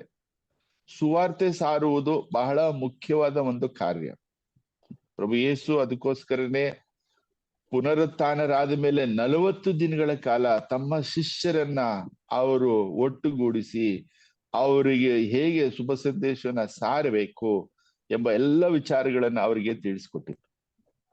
ಮತ್ತೆ ಆದ್ರೆ ಅವರಿಗೆ ಯಾವಾಗ ಶಕ್ತಿ ಬರೋದು ಅಂದ್ರೆ ಪಂಚಾದಶಮದ ದಿನ ಪವಿತ್ರಾತ್ಮರ ಅವರ ಮೇಲೆ ಬಂದಾಗ ಯೇಸು ಸ್ವಾಮಿ ಹೇಳಿರುವಂತ ಎಲ್ಲ ಕಾರ್ಯಗಳನ್ನ ಅವರು ಮಾಡ್ಲಿಕ್ಕೆ ಶಕ್ತರಾಗ್ತಾರೆ. ಸೊ ಹಾಗಾಗಿ ಸುವಾರ್ತೆ ಸಾರುವುದರಲ್ಲಿ ನಿರತರಾದವರನ್ನ ಒಲಿವ್ ಮರಗಳಿಗೂ ಮತ್ತು ದೀಪಸ್ತಂಭಗಳಿಗೂ ಹೋಲಿಕೆ ಮಾಡಲಾಗ್ತದೆ. ಸೊ ಯಾಕಂದ್ರೆ ಪ್ರಭು ಯೇಸುವನ್ನು ರಾಜಾದಿರಾಜ ಹಾಗೂ ಯಾಜಕನೆಂದು ಇವರು ಸಾರುವ ಒಂದು ಕಾರ್ಯ ಆಗ್ತದೆ. ಸತ್ಯವೂ ಜ್ಯೋತಿಯೂ ಆಗಿರುವ ಪ್ರಭು ಯೇಸುವನ್ನು ಜಗದೆಲ್ಲೆಡೆ ಸಾರುವರು. ಪರಮತ್ರಿತ್ವರ 3ನೇ ವ್ಯಕ್ತಿಯಾದ ಪವಿತ್ರಾತ್ಮರು ಇವರೆಲ್ಲ ಇದ್ದುಕೊಂಡು ಈ ಎಲ್ಲಾ ಯೋಜನೆಗಳನ್ನ ಕಾರ್ಯರೂಪಕ್ಕೆ ತರುವಂತವರು. ಇದನ್ನು ನಾವು ಆದಿ ಧರ್ಮಸಭೆಯಲ್ಲೂ ನಾವು ಕಂಡಿದ್ದೇವೆ. ಈ ಒಂದು ಸಾಕ್ಷಿಗಳು ಅಂದ್ರೆ ಧರ್ಮ ಪ್ರಚಾರವನ್ನ ಮಾಡುವಾಗ ಯಾರಾದ್ರೂ ಇವರಿಗೆ ಕೇಡು ಬಯಸಿದ್ರೆ ಸೊ ಅವರಿಗೆ ಶಾಪ ಕೊಡುವಂತ, ಅಂದ್ರೆ ಇವರ ಬಾಯಿಂದ ಬೆಂಕಿ ಹೊರಟು ಇವರ ಶತ್ರುಗಳು ದಹಿಸಿ ಬಿಡುತ್ತವೆ, ಇವರಿಗೆ ಕೇಡು ಬಗೆಯಬೇಕೆಂದಿರುವವರು ಹೀಗೆ ಹತರಾಗ್ತಾರೆ. ಅಂದ್ರೆ ಸುವಾರ್ತೆ ಸಾರುವುದರಲ್ಲಿ ನಿರತರಾಗಿರುವವರಿಗೆ ದೇವರ ರಕ್ಷಣೆ ಸದಾ ಇರ್ತದೆ. ಶುಭ ಸಂದೇಶಕ್ಕೆ ಅಡಚಣೆ ಮಾಡುವವರ ಮೇಲೆ ಸುವಾರ್ತಕರು ದೇವರ ಅಗ್ನಿಯನ್ನು ಸುರಿಸಿ ಸಂಕಷ್ಟಕ್ಕೆ ಈಡು ಮಾಡುವಂತ ಶಕ್ತಿಯನ್ನು ಪಡೆದಿರ್ತಾರೆ. ಈ ನಿಟ್ಟಿನಲ್ಲಿ ಪ್ರವಾದಿ ಎಲಿಯನ್ನ ಆ ಕಾರ್ಮೆಲ್ ಬೆಟ್ಟದ ಮೇಲೆ ನಡೆದಂತ ಪವಾಡವನ್ನ ನಾವು ಇಲ್ಲಿ ಸ್ಮರಿಸಬಹುದು. ಮನುಷ್ಯನ ಇತಿಹಾಸದಲ್ಲಿ 5ನೇ ಬಾರಿ ಮನುಷ್ಯನ ರಕ್ಷಣೆಗಾಗಿ ಜಗತ್ತಿನ ಶಕ್ತಿಯನ್ನು ಬಳಸಿಕೊಳ್ಳುವ ಗಳಿಗೆಯನ್ನ ಈ ಒಂದು ಅಧ್ಯಾಯದಲ್ಲಿ ನಮ್ಮ ಮುಂದೆ ಇಡಲಾಗಿದೆ. ಸೊ ಮೊದಲನೇದಾಗಿ ಮೋಸೆ ಮತ್ತು ಯೆಹೋಶುವ ಎರಡನೇದಾಗಿ ಪ್ರವಾದಿಗಳಾದ ಎಲಿಯಾ ಮತ್ತು ಎಲಿಶಾ. ಮೂರನೇದಾಗಿ ದಾನಿಯೇಲ ಮತ್ತು ಅವನ 3 ಗೆಳೆಯರು. ನಾಲ್ಕನೇದಾಗಿ ಪ್ರಭು ಯೇಸು ಮತ್ತು ಪ್ರೇಷಿತರು. ಐದನೇದಾಗಿ ಇಲ್ಲಿ ಕೊಟ್ಟಿರುವ 2 ಸಾಕ್ಷಿಗಳು, ಅಂದ್ರೆ ಸುವಾರ್ತಕರು. ಪ್ರಿಯರೇ, ಇವರ ಸಾಕ್ಷ್ಯ ನೀಡಿಕೆ ಮುಗಿದ ಮೇಲೆ ಪಾತಾಳ ಕೂಪದಿಂದ ಬಂದ, ನಾಗ್ಲೇ ಹೇಳಿದಾಗೆ, ಮೃಗ ಮೇಲೇರಿ ಬಂದು ಇವರೊಡನೆ ಯುದ್ಧ ಮಾಡಿ ಜಯಗಳಿಸಿ ಇವರನ್ನ ಕೊಂದು ಬಿಡುತ್ತದೆ. ನೋಡಿ, ಸುವಾರ್ತೆನ ಸಾರುವಾಗ ಇವರನ್ನ ಕೊಲ್ಲಕ್ಕಾಗ್ಲಿಲ್ಲ. ಇವರು ಸುವಾರ್ತೆ ಸಾರುವುದನ್ನ ಮುಗಿಸಿದ ಮೇಲೆ ಇವರನ್ನ ಕೊಲ್ಲಲಾಗ್ತದೆ. ಸೊ ದೇವರ ಯೋಚನೆಯಾದ ಸುವಾರ್ಥ ಕಾರ್ಯವು ಪರಿಪೂರ್ಣವಾದ ನಂತರವೇ ಪಾತಾಳದಿಂದ ಮೇಲೇರಿ ಬಂದ ಮೃಗ ಇವರನ್ನ ಕೊಂದು ಹಾಕ್ತದೆ. ಸೊ ನಾವು ನೋಡಿದ್ದೀವಿ, ಧರ್ಮಸಭೆ ಉದ್ದಕ್ಕೂ ಸಂತ ಪೌಲರಾಗ್ಲಿ, 12 ಮಂದಿ ಅಪೊಸ್ತಲರಾಗ್ಲಿ, ಅವರೆಲ್ಲರೂ ಪ್ರಭು ಯೇಸುವಿನ ಆ ಒಂದು ಆಜ್ಞೆನ ಪಾಲಿಸಿ ಶುಭ ಸಂದೇಶವನ್ನ ಸಂಪೂರ್ಣವಾಗಿ ಸಾರಿ ಆ ನಂತರ ಅವರು ರಕ್ತ ಸಾಕ್ಷಿಗಳಾಗ್ತಾರೆ. ಸೊ ಅದೇ ರೀತಿ ಕೂಡ ಇಲ್ಲಿ ಶುಭ ಸಂದೇಶ ಕಾರ್ಯ ಪೂರ್ಣಗೊಂಡ ಮೇಲೆಯೇ ಆ ಸುವಾರ್ಥಕರಿಗೆ ಹಾನಿ ಮಾಡ್ಲಿಕ್ಕೆ, ಅವರನ್ನ ಕೊಲ್ಲಲಿಕ್ಕೆ ಸಾಧ್ಯ. ಅದಕ್ಕೂ ಮುಂಚೆ ಸಾಧ್ಯವಿಲ್ಲ ಅನ್ನೋದು ಇಲ್ಲಿ ನಮಗೆ ವ್ಯಕ್ತ ಆಗ್ತದೆ. ಸೊ ಸೈತಾನನಿಗೆ ದೇವರ ಯೋಜನೆಯನ್ನ ಅಪೂರ್ಣಗೊಳಿಸಲು ಸಾಧ್ಯವೇ ಇಲ್ಲ. ದೇವರ ಕೆಲಸವು ಪರಿಪೂರ್ಣವಾದ ನಂತರವಷ್ಟೇ ಸರ್ವೇಶ್ವರ ದೇವರ ಆದೇಶದ ಮೇರೆಗೆ ಸೈತಾನನು ತನ್ನ ವಂಚನೆ ಕೆಲಸವನ್ನ ಪ್ರಾರಂಭಿಸಲು ಸಾಧ್ಯ. ಇದಕ್ಕೆ ನಾವು ಸ್ನಾನಿಕ ಯೋಹಾನನನ್ನು ನಾವು ಗಮನಿಸಬಹುದು.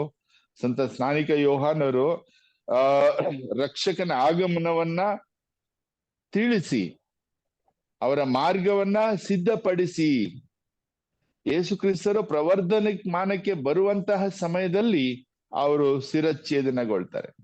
ಸೊ ತಮ್ಮ ಕಾರ್ಯವನ್ನ ಪೂರ್ಣವಾಗಿ ಗೊಳಿಸಿದ ಮೇಲೆ ಅವರಿಗೆ ಮರಣದಂಡನೆ ಅಥವಾ ಅವರನ್ನ ಕೊಲ್ಲಲಾಗ್ತದೆ.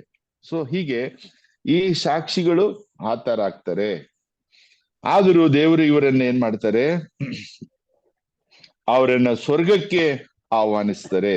12ನೇ ವಚನದಲ್ಲಿ ನಾವು ನೋಡ್ತೇವೆ. ಅನಂತರ ಆ ಪ್ರವಾದಿಗಳಿಗೆ ಅವರಿಗೆ ಜೀವ ಬರ್ತದೆ.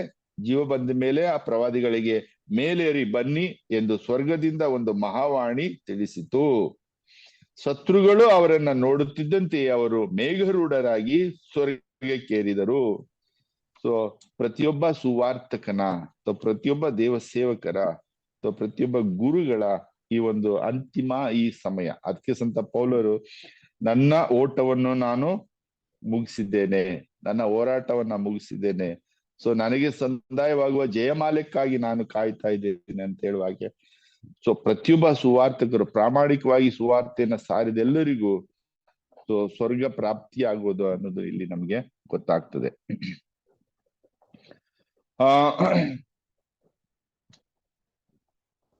ಮತ್ತೆ ಈ ನೆಕ್ಸ್ಟ್ ಬರೋದು ಇಲ್ಲಿ ವಿಶ್ವದ ಒಂದು ಆಡಳಿತ 11ನೇ ಅಧ್ಯಾಯದಲ್ಲಿ ವಿಶ್ವದ ಆಡಳಿತ ಅನ್ನೋದನ್ನ ನಮ್ಗೆ ಇಲ್ಲಿ ತಿಳಿಸ್ಕೊಡ್ತಾರೆ. ವಿಶ್ವದ ಆಡಳಿತ ಸರ್ವೇಶ್ವನದು. ಸೊ ನಾವು ನೋಡ್ತಾ ಇದ್ದೇವೆ ಈ ಲೋಕದಲ್ಲಿ ಸೈತಾನನ ಆಳ್ವಿಕೆ ಅಥವಾ ಆಂಟಿ ಕ್ರೈಸ್ಟ್ ಆಳ್ವಿಕೆ ಈಗಾಗಲೇ ಪ್ರಾರಂಭವಾಗಿದೆ ಅಂತ ನಾವು ಅನೇಕ ವಚನಗಳಲ್ಲಿ ಮತ್ತೆ ಜಾಯ್ ಬ್ರದರ್ ನೀಡುವಂತ ಪ್ರಬೋಧನೆಗಳಲ್ಲಿ ನಾವು ಕೇಳಿದ್ದೇವೆ. ಇಲ್ಲಿ 7ನೆಯ ದೇವದೂತನು ತನ್ನ ತುತ್ತೂರಿಯನ್ನ ಊದಿದನು. ಆಗ ಸ್ವರ್ಗದಲ್ಲಿ ಮಹಾಶಬ್ದ ಉಂಟಾಯಿತು. ವಿಶ್ವವನ್ನಾಳುವ ಅಧಿಕಾರವು ನಮ್ಮ ಸರ್ವೇಶ್ವರನದು ಹಾಗೂ ಅವರಿಂದ ಅಭಿಷಿಕ್ತರಾದ ಲೋಕೋದ್ಧಾರಕನದು. ಇನ್ನಾತನು ಆಳುವನು ಎಂದೆಂದಿಗೂ. ಸೊ ಸೈತಾನನ ಪ್ರಭಾವ ತಾತ್ಕಾಲಿಕ. ಸೈತಾನನ ಆಳ್ವಿಕೆ ಕೇವಲ ಒಂದು ಸಮಯಕ್ಕೆ ಸೀಮಿತ. ಆದರೆ ಅಂತಿಮವಾಗಿ ಈ ಲೋಕದ ಒಡೆಯ, ಲೋಕವನ್ನ ಸೃಷ್ಟಿಸಿದ ಸರ್ವೇಶ್ವರ ದೇವರಿಗೆ ಮತ್ತು ಅದನ್ನು ವಿಮೋಚಿಸಿದ ಅಥವಾ ಉದ್ಧಾರ ಮಾಡಿದ ಅಭಿಷಿಕ್ತರಾದ ಲೋಕೋದ್ಧಾರಕ ಯೇಸುವಿಗೆ ಮಾತ್ರ ಸೇರುವಂತದ್ದು. ದೇವರು ಸಮಸ್ತವನ್ನ ಸೃಷ್ಟಿಸಿ ಅದರ ನಿರ್ವಹಣೆಯನ್ನ ಮನುಷ್ಯನಿಗೆ ಒಪ್ಪಿಸಿದ್ರು. ಸೊ ಜಗತ್ತಿನ ಎಲ್ಲ ಭೂಜಂತುಗಳ ಮೇಲೆ, ಹಾರಾಡುವ ಪಕ್ಷಿಗಳ ಮೇಲೆ, ಸಮುದ್ರದ ಜಲಚರಗಳ ಮೇಲೆ ಅಧಿಕಾರವನ್ನ ಕೊಟ್ರು. ದೇವರು ನೀಡಿದ ಅಧಿಕಾರವನ್ನ ಮನುಷ್ಯ ತನ್ನ ಅವಿಧೇಯತೆಯಿಂದ ಕಳ್ಕೊಳ್ತಾನೆ. ದೇವರು ಮನುಷ್ಯ ನೀಡಿದ ಅಧಿಕಾರವನ್ನ ಸೈತಾನನ ವಶಪಡಿಸ್ಕೊಳ್ತಾನೆ. ಸೊ ನಾನು ಕಳೆದ ಸಾರಿ ಹೇಳಿದಾಗೆ ಟೈಟಲ್ ಡೀಡ್, ಭೂಮಿಯನ್ನ, ಆ ಒಂದು ಟೈಟಲ್ ಡೀಡ್ ಅನ್ನ ಮನುಷ್ಯ ಸೈತಾನನಿಗೆ ಒಪ್ಪಿಸ್ಬಿಡ್ತಾನೆ. ಸೊ ಮನುಷ್ಯನನ್ನ ವಂಚಿಸಿ ಸೈತಾನ ತನ್ನ ಅಧಿಕಾರವನ್ನ ಸ್ಥಾಪನೆ ಮಾಡಿರ್ತಾನೆ. ಮನುಷ್ಯನ ಅವಿಧೇಯತೆಯಿಂದ ಕಳೆದುಕೊಂಡ ಅಧಿಕಾರವನ್ನ ಮತ್ತೆ ಪಡೆಯಬೇಕಾದ್ರೆ ಪ್ರಭು ಯೇಸುವಿನ ವಿಧೇಯತೆಯಿಂದ ಮಾತ್ರ ಸಾಧ್ಯ. ಸೊ ದೇವರ ಒಂದು ಸಂಕಲ್ಪ ಕೂಡ ಇದೇ ಆಗಿತ್ತು. ಈ ಕಾರ್ಯವನ್ನ ನರಮಾನವರಾಗಿ ಬಂದು ಪ್ರಭು ಯೇಸುವಿನ ಮಾತ್ರ ಈಡೇರಿಸಲಿಕ್ಕೆ ಸಾಧ್ಯವಾಯಿತು. ಪ್ರಭು ಯೇಸು ದೇವರ ಯೋಜನೆಗೆ ವಿಧೇಯರಾಗಿ ಶಿಲುಬೆಯ ಮೇಲೆ ಮೃತರಾಗುವ ಮುಖಾಂತರ ಸೈತಾನನ ಪಾಲಾಗಿದ್ದ ಅಧಿಕಾರವನ್ನ ಮನುಷ್ಯನಿಗೆ ಪುನಃ ಪಡೆದುಕೊಡಲಾಗ್ತದೆ. ಪ್ರಭು ಯೇಸುವಿನ ಸಹಾಯದಿಂದ ಪಡೆದಂತ ಈ ಅಧಿಕಾರವನ್ನ ಆತನು ಮನುಕುಲವು ಶಾಶ್ವತವಾಗಿ ಅನುಭವಿಸಬೇಕು ಎಂಬುದು ಅವರ ಇಚ್ಛೆ. ಮತ್ತೆಂದೂ ಸೈತಾನ ತನ್ನ ಅಧಿಕಾರವನ್ನ ಮನುಷ್ಯನಿಂದ ಕಸಿದುಕೊಳ್ಳಲು ಬಾರದು. ಅದು ಸಾಧ್ಯವಿಲ್ಲದಂತೆ ಅವರು ಮನುಷ್ಯನನ್ನ ದೇವರ ಆ ಸತ್ಸಂಬಂಧವನ್ನ ಏರ್ಪಡಿಸಿದ್ದಾರೆ ಪುನರುತ್ಥಾನದ ಮೂಲಕ, ಸ್ವರ್ಗಾರೋಹಣದ ಮೂಲಕ. ಪ್ರಿಯರೇ, ಈ ಎಲ್ಲ ವಿಚಾರಗಳನ್ನ ನಾವು ಈ ಒಂದು ಅಧ್ಯಯನದಲ್ಲಿ ನೋಡುವಾಗ, ಇವತ್ತು ಪ್ರಪಂಚ ಏನೇ ರಾಜರುಗಳು ಬರಬಹುದು, ಎಷ್ಟೇ ಕ್ರೂರ ಕೆಟ್ಟ ಆಡಳಿತಗಾರರು ಬರಬಹುದು, ಸೊ ಇವರೆಲ್ಲರೂ ಸೈತಾನನ ಪ್ರತೀಕವಾಗಿದ್ದಾರೆ. ಸೊ ಆದರೂ ದೇವರು ಈ ಒಂದು ವಿಶ್ವದ ಒಡೆಯರಾಗಿದ್ದಾರೆ, ಸಕಲವನ್ನ ಅವರ ನಿಯಂತ್ರಣದಲ್ಲಿದ್ದಾರೆ. ಸೊ ಹಳೆಯದೆಲ್ಲವನ್ನ ನಾಶ ಮಾಡಿ ಹೊಸ ಒಂದು ಸೃಷ್ಟಿಯನ್ನ ಮಾಡಿ ಅದಕ್ಕೆ ಶಾಶ್ವತವಾದ ಆಡಳಿತವನ್ನ ದೇವರು ಒದಗಿಸಿಕೊಡ್ತಾರೆ. Praise the Lord, hallelujah. ಇದಲ್ಲದೆ ಈ ಒಂದು ಅಧ್ಯಾಯದಲ್ಲಿ ನಾವು ಕಾಣುವ ಮತ್ತೊಂದು ವಿಚಾರ ಅಂತ ಹೇಳಿದ್ರೆ, ಆಗ ಸ್ವರ್ಗದಲ್ಲಿನ ದೇವಾಲಯ ತೆರೆಯಿತು. ದೇವಾಲಯ ತೆರೆಯಿತು. ಈ ತೆರೆಯಲಾಯಿತು ಅನ್ನೋದು ಈ ಪ್ರಕಟಣಾ ಗ್ರಂಥದ ಒಂದು ವಿಶೇಷವಾದ ವಿಚಾರವಾಗಿದೆ. ಯಾಕಂದ್ರೆ ನಾವು ನೋಡಿದೀವಿ 4ನೇ ಅಧ್ಯಾಯ 1ನೇ ವಚನದಲ್ಲಿ ಸ್ವರ್ಗದ ದ್ವಾರವು ತೆರೆಯಲಾಯಿತು. ಮತ್ತೆ 6ನೇ ಅಧ್ಯಾಯ 1:9 ನಾವು ನೋಡ್ತೀವಿ, 1-9 ಮುದ್ರೆಗಳು ತೆರೆಯಲಾಯಿತು. ಮತ್ತೆ ಈಗ ತಾನೇ ನಾವು ನೋಡಿದೀವಿ 9ನೇ ಅಧ್ಯಾಯ 2ನೇ ವಚನದಲ್ಲಿ ಪಾತಾಳ ಕೂಪವು ತೆರೆಯಲಾಯಿತು. ಈ ಒಂದು ವಚನದಲ್ಲಿ ನಾವು ನೋಡ್ತಾ ಇದ್ದೇವೆ 11-19 ದೇವಾಲಯವು ತೆರೆಯಲಾಯಿತು. ಮತ್ತೆ 15:5 ನಾವು ಕಾಣ್ತೇವೆ ದೈವ ಪ್ರಸನ್ನತೆಯ ಗುಡಾರವು ತೆರೆಯಿತು. ಮತ್ತೆ 19ನೇ ಅಧ್ಯಾಯ 11 ನೋಡ್ತೇವೆ ಸ್ವರ್ಗವು ತೆರೆಯಿತು. ಮತ್ತೆ 20ನೇ ಅಧ್ಯಾಯ 12ನೇ ವಚನದಲ್ಲಿ ನಾವು ನೋಡ್ತೇವೆ ಅಂತಿಮ ತೀರ್ಪಿನ ಪುಸ್ತಕವನ್ನು ತೆರೆಯಲಾಯಿತು. ಸೊ ತೆರೆಯಲಾಯಿತು ಅನ್ನೋದು ಒಂದು ವಿಶೇಷವಾದಂತ ವಿಚಾರ ಇದು. ಸೊ ಈ ಅಧ್ಯಾಯವು ದೇವಾಲಯವನ್ನು ಅಳತೆ ಮಾಡುವುದರಿಂದ ಪ್ರಾರಂಭವಾಗಿ ದೇವಾಲಯ ತೆರೆಯುವುದರಲ್ಲಿ ಅಂತ್ಯವಾಗ್ತದೆ. ಸೊ ಮೊದಲನೇ ದೇವಾಲಯನ ನಾವು ಜೆರುಸಲೇಮಿನಲ್ಲಿ ನೋಡಿದ್ದೇವೆ, ಭೂಮಿಯ ಮೇಲೆ ನೋಡಿದ್ದೇವೆ. ಈ 2ನೇ ದೇವಾಲಯ ಸ್ವರ್ಗದಲ್ಲಿ. ಅದೇ ನಿಜವಾದ ದೇವಾಲಯ. ಯಾಕಂದ್ರೆ ಸ್ವರ್ಗದ ದೇವಾಲಯದ ಆ ರೂಪುರೇಷೆಗಳನ್ನೇ ದೇವರು ಕೊಟ್ಟು ಸೊಲೊಮೋನನ ಕೈಯಿಂದ ಆ ದೇವಾಲಯವನ್ನ ಕಟ್ಟಿಸಿದ್ರು. ಸೊ ಹಾಗಾಗಿ ಅಲ್ಲಿ ಸ್ವರ್ಗದ ಈ ದೇವಾಲಯದಲ್ಲಿ ಏನ್ ಕಾಣ್ತದೆ, ದೇವರ ಒಡಂಬಡಿಕೆಯ ಮಂಜೂಷ ಅಲ್ಲಿರುವುದು ಖಂಡಿತ. ಸೊ ನಮಗ್ ಗೊತ್ತಿದೆ ಮಂಜೂಷದ ಬಗ್ಗೆ. ಮಂಜೂಷ ಯಾರು ಸ್ಥಾಪನೆ ಮಾಡ್ತಾರೆ? ಮೋಸೆ ಸ್ಥಾಪನೆ ಮಾಡ್ತಾರೆ. ಸೊ ಅದ್ರೊಳಗಡೆ ಏನಿರ್ತದೆ ಅನ್ನೋದು ನಮ್ಗೆ ಗೊತ್ತಿದೆ. ಹಾಗೆ ಇಲ್ಲಿ ಮಹಾದೇವಾಲಯದ ಗರ್ಭಗುಡಿಯ ಮುಂದೆ ಮತ್ತು ಯಾಜಕರು ಬಲಿ ಅರ್ಪಣೆ ಮಾಡುವ ಸ್ಥಳಗಳಲ್ಲಿ ತೆರೆಗಳನ್ನ ಹಾಕಲಾಗಿತ್ತು. ದೇವಾಲಯ ಅನ್ನುವಾಗ ಸೊ ದೇವಾಲಯದಲ್ಲಿ ಪ್ರಮುಖವಾಗಿ ಇದ್ದಂಥದ್ದು ಅದು ಗರ್ಭಗುಡಿ, ಹೋಲಿ ಆಫ್ ಹೋಲೀಸ್. ಅದನ್ನ ದೊಡ್ಡ ಪರದೆ ಹಾಕಿ ಮುಚ್ಚಿದ್ರು. ಗರ್ಭಗುಡಿಯ ಮುಂದೆ ಮತ್ತು ಯಾಜಕರು ಬಲಿಯರ್ಪಣೆ ಮಾಡುವ ಸ್ಥಳಗಳ ಮಧ್ಯೆ ಇದು ದೊಡ್ಡ ಪರದೆಯನ್ನ ಹಾಕಿದ್ರು. ಸೊ ಪ್ರತಿ ವರ್ಷ ಅಥವಾ ವರ್ಷಕ್ಕೊಮ್ಮೆ ಪಾಪ ಪರಿಹಾರಕ ದಿನದಂದು ಮಾತ್ರವೇ ಪ್ರಧಾನ ಯಾಜಕರು ಗರ್ಭಗುಡಿಗೆ ಪ್ರವೇಶ ಮಾಡ್ತಾ ಇದ್ರು. ಯಾಕಂದ್ರೆ ಅಲ್ಲಿ ಪಾಸ್ಕ ಬಲಿ ಅರ್ಪಣೆ ಮಾಡ್ತಾ ಇದ್ರು. ಸೊ ಯಾಜಕರಿಗೆ ಮೀಸಲಿಟ್ಟ ಸ್ಥಳದ ತೆರೆಯನ್ನು ಪಕ್ಕಕ್ಕೆ ಸರಿಸಲಾಗಿ, ಸೊ ಆ ನಂತರ ಅವರು ಗರ್ಭಗುಡಿಯನ್ನ ಒಳ ಹೊಕ್ಕು ಅಲ್ಲಿ ಬಲಿಯನ್ನ ಅರ್ಪಣೆ ಮಾಡ್ತಾ ಇದ್ರು. ಸೊ ಇದು ಸುಮಾರು 60 ಅಡಿ ಹಾಗೂ 60 ಅಡಿ ಉದ್ದ, 30 ಅಡಿ ಅಗಲ ಅಷ್ಟೊಂದು ದೊಡ್ಡ ಪರದೆ ಆಗಿತ್ತು. ಮತ್ತೆ 4 ಇಂಚು ಮಂದವಾಗಿತ್ತು. ಸೊ ಅಷ್ಟೊಂದು ಬಲಿಷ್ಠವಾದಂತಹ ಅದು ಪರದೆಯನ್ನ ಅಲ್ಲಿ ಹಾಕ್ತಾ ಇದ್ರು. ಆದರೆ ಈ ಪರದೆ ಏನಾಗ್ತದೆ, ಯೇಸು ಸ್ವಾಮಿ ಶಿಲುಬೆ ಮೇಲೆ ಮರಣ ಹೊಂದಿದಾಗ ಈ ಪರದೆ 2 ಭಾಗವಾಗಿ ಸೀಳಿ ಹೋಗಿ ಪಕ್ಕಕ್ಕೆ ಸರಿಯುತ್ತದೆ. ಸೊ ಅಲ್ಲಿ ಗರ್ಭಗುಡಿ ತೆರೆದುಕೊಳ್ಳುತ್ತದೆ. ಸೊ ಅಲ್ಲಿ ಯಾಜಕರು ಮತ್ತು ಭಕ್ತ ವಿಶ್ವಾಸಿಗಳು ಅದನ್ನ ನೋಡ್ತಾರೆ. ದೇವಾಲಯದ ಮಹಾದ್ವಾರಗಳು ಯಾರ ಸಹಾಯ ಇಲ್ಲದೆ ತೆರೆದುಕೊಳ್ಳುತ್ತದೆ. ಯೇಸುವಿನ ಮರಣದಿಂದ ಭೂಮಿ ನಡುಗುತ್ತದೆ, ಬಂಡೆಗಳು ಸೀಳಿ ಹೋಗುತ್ತವೆ, ಸಮಾಧಿಗಳು ತೆರೆದುಕೊಳ್ಳುತ್ತವೆ. ನಿಧನರಾದ ಅನೇಕ ಭಕ್ತ ವಿಶ್ವಾಸಿಗಳು ಜೀವ ಹೊಂದುತ್ತಾರೆ. ಜೀವ ಹೊಂದಿ ಇವರು ನಗರಗಳಿಗೆ ವಾಪಸ್ ಹೋಗಿ ಅಲ್ಲಿ ಅನೇಕರಿಗೆ ಕಾಣಿಸಿಕೊಳ್ತಾರೆ.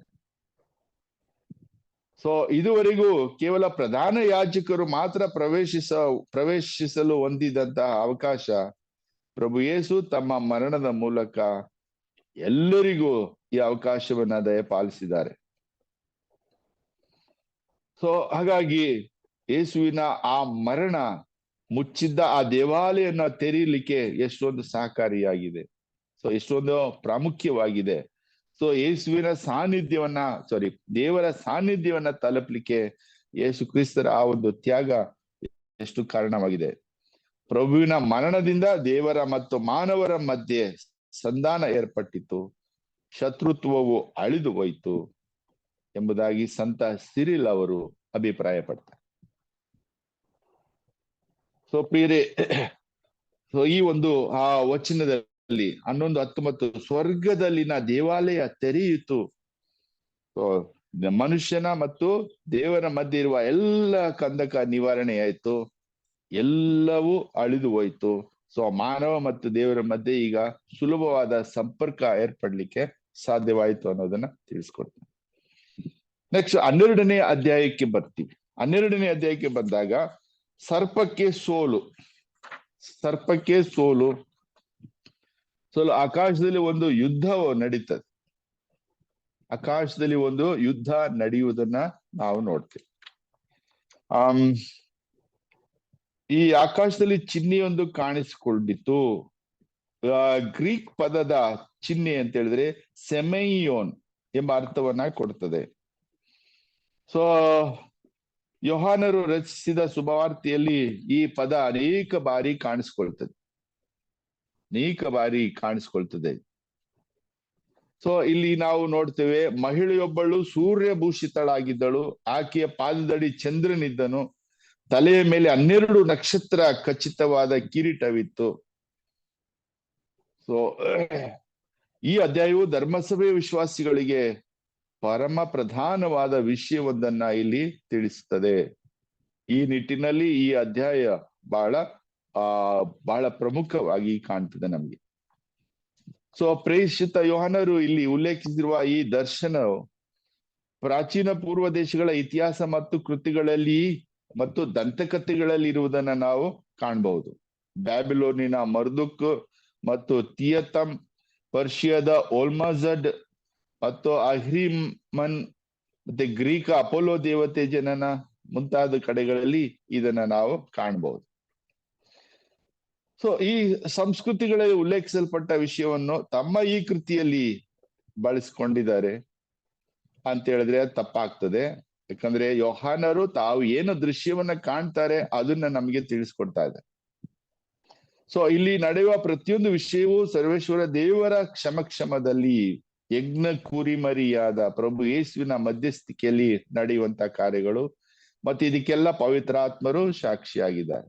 ಹಾಗಾಗಿ ಸೊ ಈ ಕೃತಿಗಳಲ್ಲಿ ಬರುವಂತಹ ಉಲ್ಲೇಖಗಳನ್ನ ಆ ಬೇರೆ ಬೇರೆ ಧರ್ಮಗಳಲ್ಲಿ ಬರುವಂತ ಅಥವಾ ಪ್ರಾಚೀನ ಇತಿಹಾಸದಲ್ಲಿ ಬರುವಂತ ಕಾರ್ಯಗಳಿಗೆ ನಾವು ಹೋಲಿಕೆ ಮಾಡಬಾರದು. ಸೊ ಪ್ರಾಚೀನ ಕಾಲದಲ್ಲಿ ಜನರು ತಮ್ಮ ದಿನಚರಿ ಕರ್ಮ ವಿಧಿಗಳಿಗೆ ಆಕಾಶಕಾಯಿಗಳ ಚಲನವಲನಗಳ ಮೇಲೆ ಹೊಂದಿಕೊಂಡಿದ್ರು. ಸೂರ್ಯನ ಚಲನೆ ಅಥವಾ ಗ್ರಹಗಳ ಚಲನೆ, ನಕ್ಷತ್ರಗಳ ಸ್ಥಾನ ಪಲ್ಲಟ ಇವುಗಳನ್ನ ಅರಿತು ಅದರ ಮೇಲೆ ಅವರು ತಮ್ಮ ದಿನಚರಿ ಕಾರ್ಯಗಳನ್ನ ಅಳವಡಿಸಿಕೊಳ್ತಾ ಇದ್ರು. ಕ್ರಿಸ್ತಪೂರ್ವ 5000 ಇಸ್ವಿಯಿಂದಲೂ ಅಂದಿನ ಜನರು ರಾಶಿ ಚಕ್ರಗಳನ್ನು ಬಳಸಿರುವ ಇತಿಹಾಸದ ದಾಖಲೆ ಇದೆ. ಭೂಮಿ ಆಕಾಶ, ಸೂರ್ಯ ನಕ್ಷತ್ರಗಳು ಸರ್ವೇಶ್ವರ ದೇವರ ಇರುವಿಕೆಯನ್ನು ಪ್ರಕಟಿಸುವುದನ್ನು ಪ್ರಾಚೀನ ಜನರು ಅರಿತುಕೊಂಡಿದ್ರು. ಸೊ ಇದನ್ನ ಕೀರ್ತನಗಾರ ಕೀರ್ತನೆ 29ರಲ್ಲಿ ನಮಗೆ ತಿಳಿಸ್ಕೊಟ್ಟ. ಸೊ ಹಾಗಾದ್ರೆ ಇಲ್ಲಿ ಮಹಿಳೆಯೊಬ್ಬಳು ಸೂರ್ಯ ಭೂಷಿತಳಾಗಿದ್ದಳು. ಯಾರು ಇದು ಮಹಿಳೆ? ಆದಿ ಧರ್ಮಸಭೆಯಲ್ಲಿನ ಧರ್ಮ ಪಂಡಿತರು ಈ ವಚನದಲ್ಲಿ ಉಲ್ಲೇಖವಾಗಿರುವ ಮಹಿಳೆಯನ್ನು ಪ್ರಭು ಕ್ರಿಸ್ತರ ಮಾತೆಯಾದ ಮರಿಯಳು ಎಂಬುದಾಗಿ ಅರ್ಥೈಸ್ತಾರೆ. ಪೂರ್ವಜ ಅದಾಮನಿಂದ ಪ್ರಾರಂಭವಾಗಿ ಪಿತಾಮಹರಾದ ಅಬ್ರಾಮ, ಇಸಾಕ, ಯಾಕೋಬ, ಅನೋಕ ಮುಂತಾದವರು ಸರ್ವೇಶ್ವರ ದೇವರೊಂದಿಗೆ ಸತ್ಸಂಬಂಧವನ್ನ ಬೆಳೆಸಿಕೊಂಡಿದ್ದರು.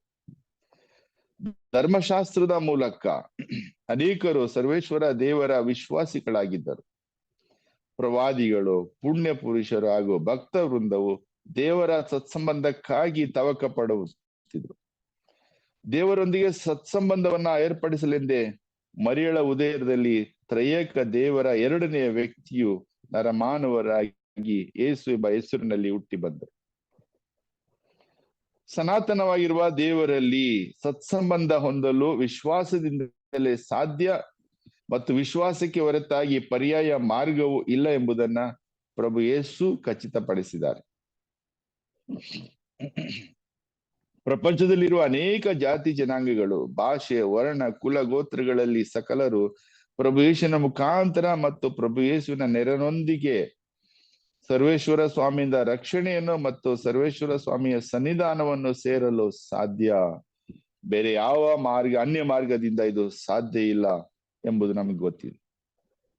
ಧರ್ಮಸಭೆಯ ಬೋಧನೆಯಲ್ಲಿ ಕೂಡ ಉಪಸ್ಥಿತವಿರುವ ಪರಮತ್ರಿತ್ವದ ಮೂರನೆಯ ವ್ಯಕ್ತಿ ಪವಿತ್ರಾತ್ಮರು ನಮ್ಮನ್ನು ದೇವರ ಅನುರೂಪಿಗಳಾಗಲು ಸಹಾಯವನ್ನು ಮಾಡುತ್ತಾರೆ.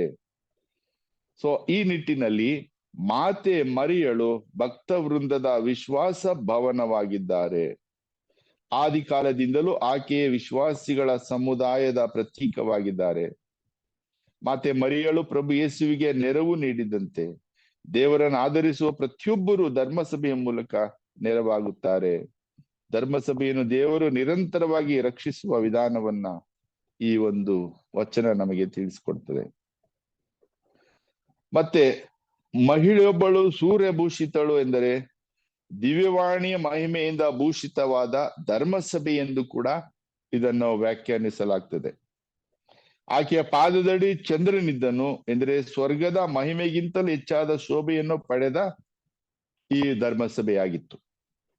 ತಲೆಯ ಮೇಲೆ 12 ನಕ್ಷತ್ರ ಖಚಿತವಾದ ಕಿರೀಟವಿತ್ತು. ಅಂದ್ರೆ ಪ್ರಭು ಯೇಸು ಸ್ಥಾಪಿಸಿದ ಧರ್ಮಸಭೆಯನ್ನು ಘೋಷಿಸಿದ 12 ಪ್ರೀಸ್ತರನ್ನ ಇದಕ್ಕೆ ಹೋಲಿಕೆ ಮಾಡಲಾಗಿದೆ.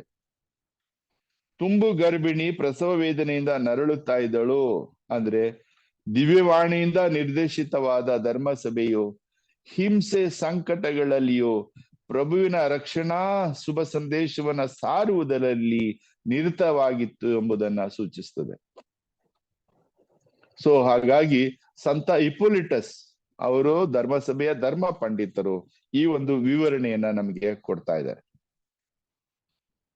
ಸೊ ಉದಯಿಸುತ್ತಿರುವಳು ಅರುಣೋದಯದಂತೆ, ಸುಂದರಿಯಾಗಿ ಹೇಳು ಚಂದ್ರನಂತೆ, ಶುಭ್ರವಾಗಿ ಹೇಳು ಸೂರ್ಯನಂತೆ, ಭಯಂಕರಳು ಪಾತಕನಿಯಂತೆ. ಇದು ಪರಮಗೀತದಲ್ಲಿ ನಾವು 6:10 ನಾವು ಕಾಣ್ತೇವೆ. ಸೊ ಇದೆಲ್ಲ ವರ್ಣನೆ ಧರ್ಮಸಭೆಗೆ ಅನ್ವಯಿಸುವಂತಹದ್ದು. ಮತ್ತೆ ಆಕೆ ತುಂಬು ಗರ್ಭಿಣಿ ಪ್ರಸವ ವೇದನೆಯಿಂದ ನರಳುತ್ತಿದ್ದಳು. ಪ್ರಸವ ವೇದನೆ ಅನ್ನೋದು ಒಂದು ಅನಿರೀಕ್ಷಿತ ಘಟನೆಗಳ ಸಂಕೇತವಾಗಿದೆ. ಸೊ ಪ್ರಸವ ವೇದನೆ ಅಂದಾಗ ಜಾಯ್ ಬ್ರದರ್ ನನ್ಗೆ ಹೇಳಿದಾಗ ಆ ಹೆನ್ರಿ ಬ್ರದರ್ ಆಗ್ಲಿಲ್ಲ ಕೊಡೋಕೆ, ಇದು ನಾಳೆ ನೀವೇ ಕೊಡಿ ಅಂದ್ರೆ ಸೋಮವಾರ ನನ್ಗೆ 14 ರಿಂದ 18 ಇತ್ತು, ಇದನ್ನ ನೀವೇ ಕೊಡಿ ಅಂದಾಗ ನನಗೂ ಕೂಡ ಇದೇ ಒಂದು ಅನುಭವ ಆಯ್ತು, ಪ್ರಸವ ವೇದನೆ ಅನುಭವ. So price the lord. ಆದ್ರೂ ಕೂಡ ದೇವರ ಒಂದು ಅನುಗ್ರಹದಿಂದ ಇದೆಲ್ಲವ ಯಾವ ವೇದನೆ ಬೇಕಾದ್ರೂ ನಾವು ತಡ್ಕೊಳ್ಬಹುದು ಅನ್ನೋದು ನನಗೆ ಮನವರಿಕೆ ಆಗಿದೆ. ಸೊ ಇಲ್ಲಿ ಪ್ರಸವ ವೇದನೆ ಅನಿರೀಕ್ಷಿತ ಘಟನೆಗಳ ಸಂಕೇತವಾಗಿ ಕಾಣ್ತದೆ. ದೇವರು ಆಗಮಿಸುವ ವೇಳೆಯಲ್ಲಿ ಹಿಂಸೆ ಬಾಧೆಗಳನ್ನ ಜನರು ಅನುಸರಿಸಬೇಕಾಗ್ತದೆ, ಅನುಭವಿಸ್ಬೇಕಾಗ್ತದೆ, ಇದರಿಂದ ತತ್ತರಿಸಿ ಹೋಗ್ಬೇಕಾಗ್ತದೆ. ಇದನ್ನ ಯಹೂದ್ಯರು ನಂಬುತ್ತಾ ಇದ್ರು. ಯೆಶಾಯ ಪ್ರವಾದಿ ಇದನ್ನ ನಮ್ಗೆ 13:8 ತಿಳಿಸ್ತಾ ಇದ್ದಾರೆ.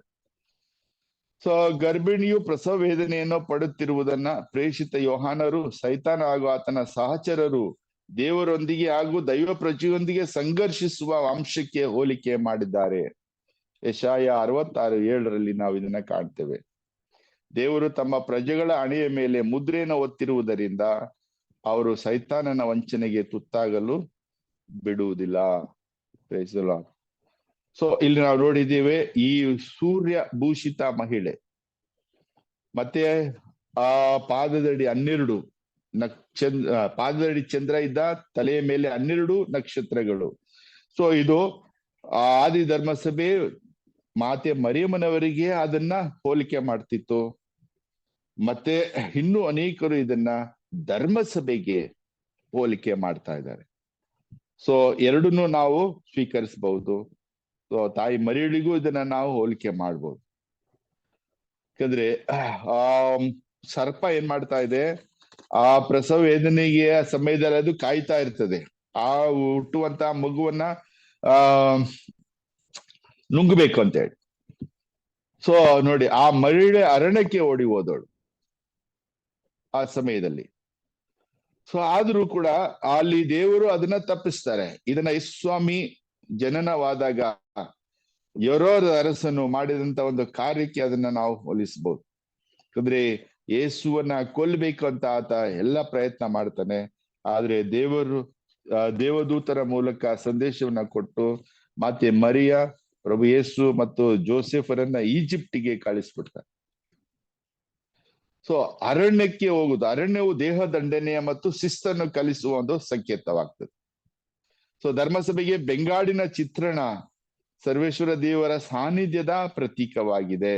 ಯಾಕಂದ್ರೆ ಅರಣ್ಯದಲ್ಲಿ ದಂಡನೆ ನಾವು ನೋಡಿದೀವಿ, ಇಸ್ರಾಯೇಲರು 40 ವರ್ಷಗಳ ಕಾಲ ಅಲ್ಲಿ ದಂಡನೆಯನ್ನು ಅನುಭವಿಸ್ತಾರೆ, ಯಾಕಂದ್ರೆ ಅವರ ಪಾಪಗಳಿಗೆ ಪರಿಣಾಮವಾಗಿ. ಸೊ ಪ್ರಿಯರೇ, ಹಾಗಾಗಿ ಈ ಒಂದು ವಚನ ಇಲ್ಲಿ ಬಹಳ ಮುಖ್ಯವಾಗ್ತದೆ. ಸಮಯ ಮೀರಿ ಹೋಗ್ತಾ ಇದೆ, ಹಾಗಾಗಿ ನಾನು ಸ್ಕಿಪ್ ಮಾಡ್ಬೇಕಾಗ್ತಾ ಇದೆ. ಸೊ ಏನೇ ಮಾಡಿದ್ರು ಸೈತಾನ ದೇವರ ಒಂದು ಯೋಜನೆಯನ್ನ ಉಲ್ಲಂಘಿಸ್ಲಿಕ್ಕೆ ಸಾಧ್ಯವಾಗ್ಲಿಲ್ಲ. ಸೈತಾನನಿಗೆ ಸೋಲ್ ಮೇಲೆ ಸೋಲು, ಸೋಲ್ ಮೇಲೆ ಸೋಲು. ಸೊ ಇದರಿಂದಾಗಿ ಘಟಸರ್ಪಕ್ಕೆ, ಆ ಮಹಿಳೆ ಮೇಲೆ ತೀವ್ರತರ ರೋಷ ಉಂಟಾಯಿತು. ಹಾಗಾಗಿ ಮಹಿಳೆಗೆ ಏನು ಮಾಡಕ್ಕಾಗ್ಲಿಲ್ಲ, ಮಗುವಿಗೆ ಏನು ಮಾಡಕ್ಕಾಗ್ಲಿಲ್ಲ. ಸೊ ಆತ ಏನ್ ಮಾಡ್ತಾನೆ, ಆಕೆ ಇನ್ನುಳಿದ ಸಂತತಿಯವರ ಮೇಲೆ, ಅಂದರೆ ದೇವರ ಆಜ್ಞೆಗಳನ್ನು ಅನುಸರಿಸಿ ನಡೆಯುವವರ ಮೇಲೆ ಹಾಗೂ ಪ್ರಭು ಯೇಸುವಿನ ಪರಮ ಸಾಕ್ಷಿ ನೀಡುವವರ ಮೇಲೆ ಯುದ್ಧ ಮಾಡಲು ಹೊರಟು ಹೋಗ್ತಾರೆ. ಸೊ ಹಾಗಾಗಿ ನಮಗೆ ಪ್ರಲೋಭನೆಗಳು. Price the lord.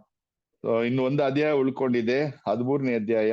ಬಹುಶಃ ಮುಂದಿನ ಸಾರಿ ಅದನ್ನ ಸೇರಿಸ್ಕೊಂಡು ಮಾಡ್ಲಿಕ್ಕೆ ಪ್ರಯತ್ನ ಮಾಡ್ತೀನಿ. ಸೊ ಇಲ್ಲಿ ಸಮಯ ಆಗಿರೋದ್ರಿಂದ ನಾನು ಇಷ್ಟಕ್ಕೆ ನಿಲ್ಲಿಸ್ತೀನಿ. ದಯಮಾಡಿ ನನ್ನನ್ನು ಅರ್ಥ ಮಾಡಿ. Thank you so much. ಆಲಿಸಿದ ಎಲ್ಲರಿಗೂ ದೇವರ ಆಶೀರ್ವಾದಗಳು ಹಾಗೂ ನನ್ನ ವಂದನೆಗಳು. Thank you.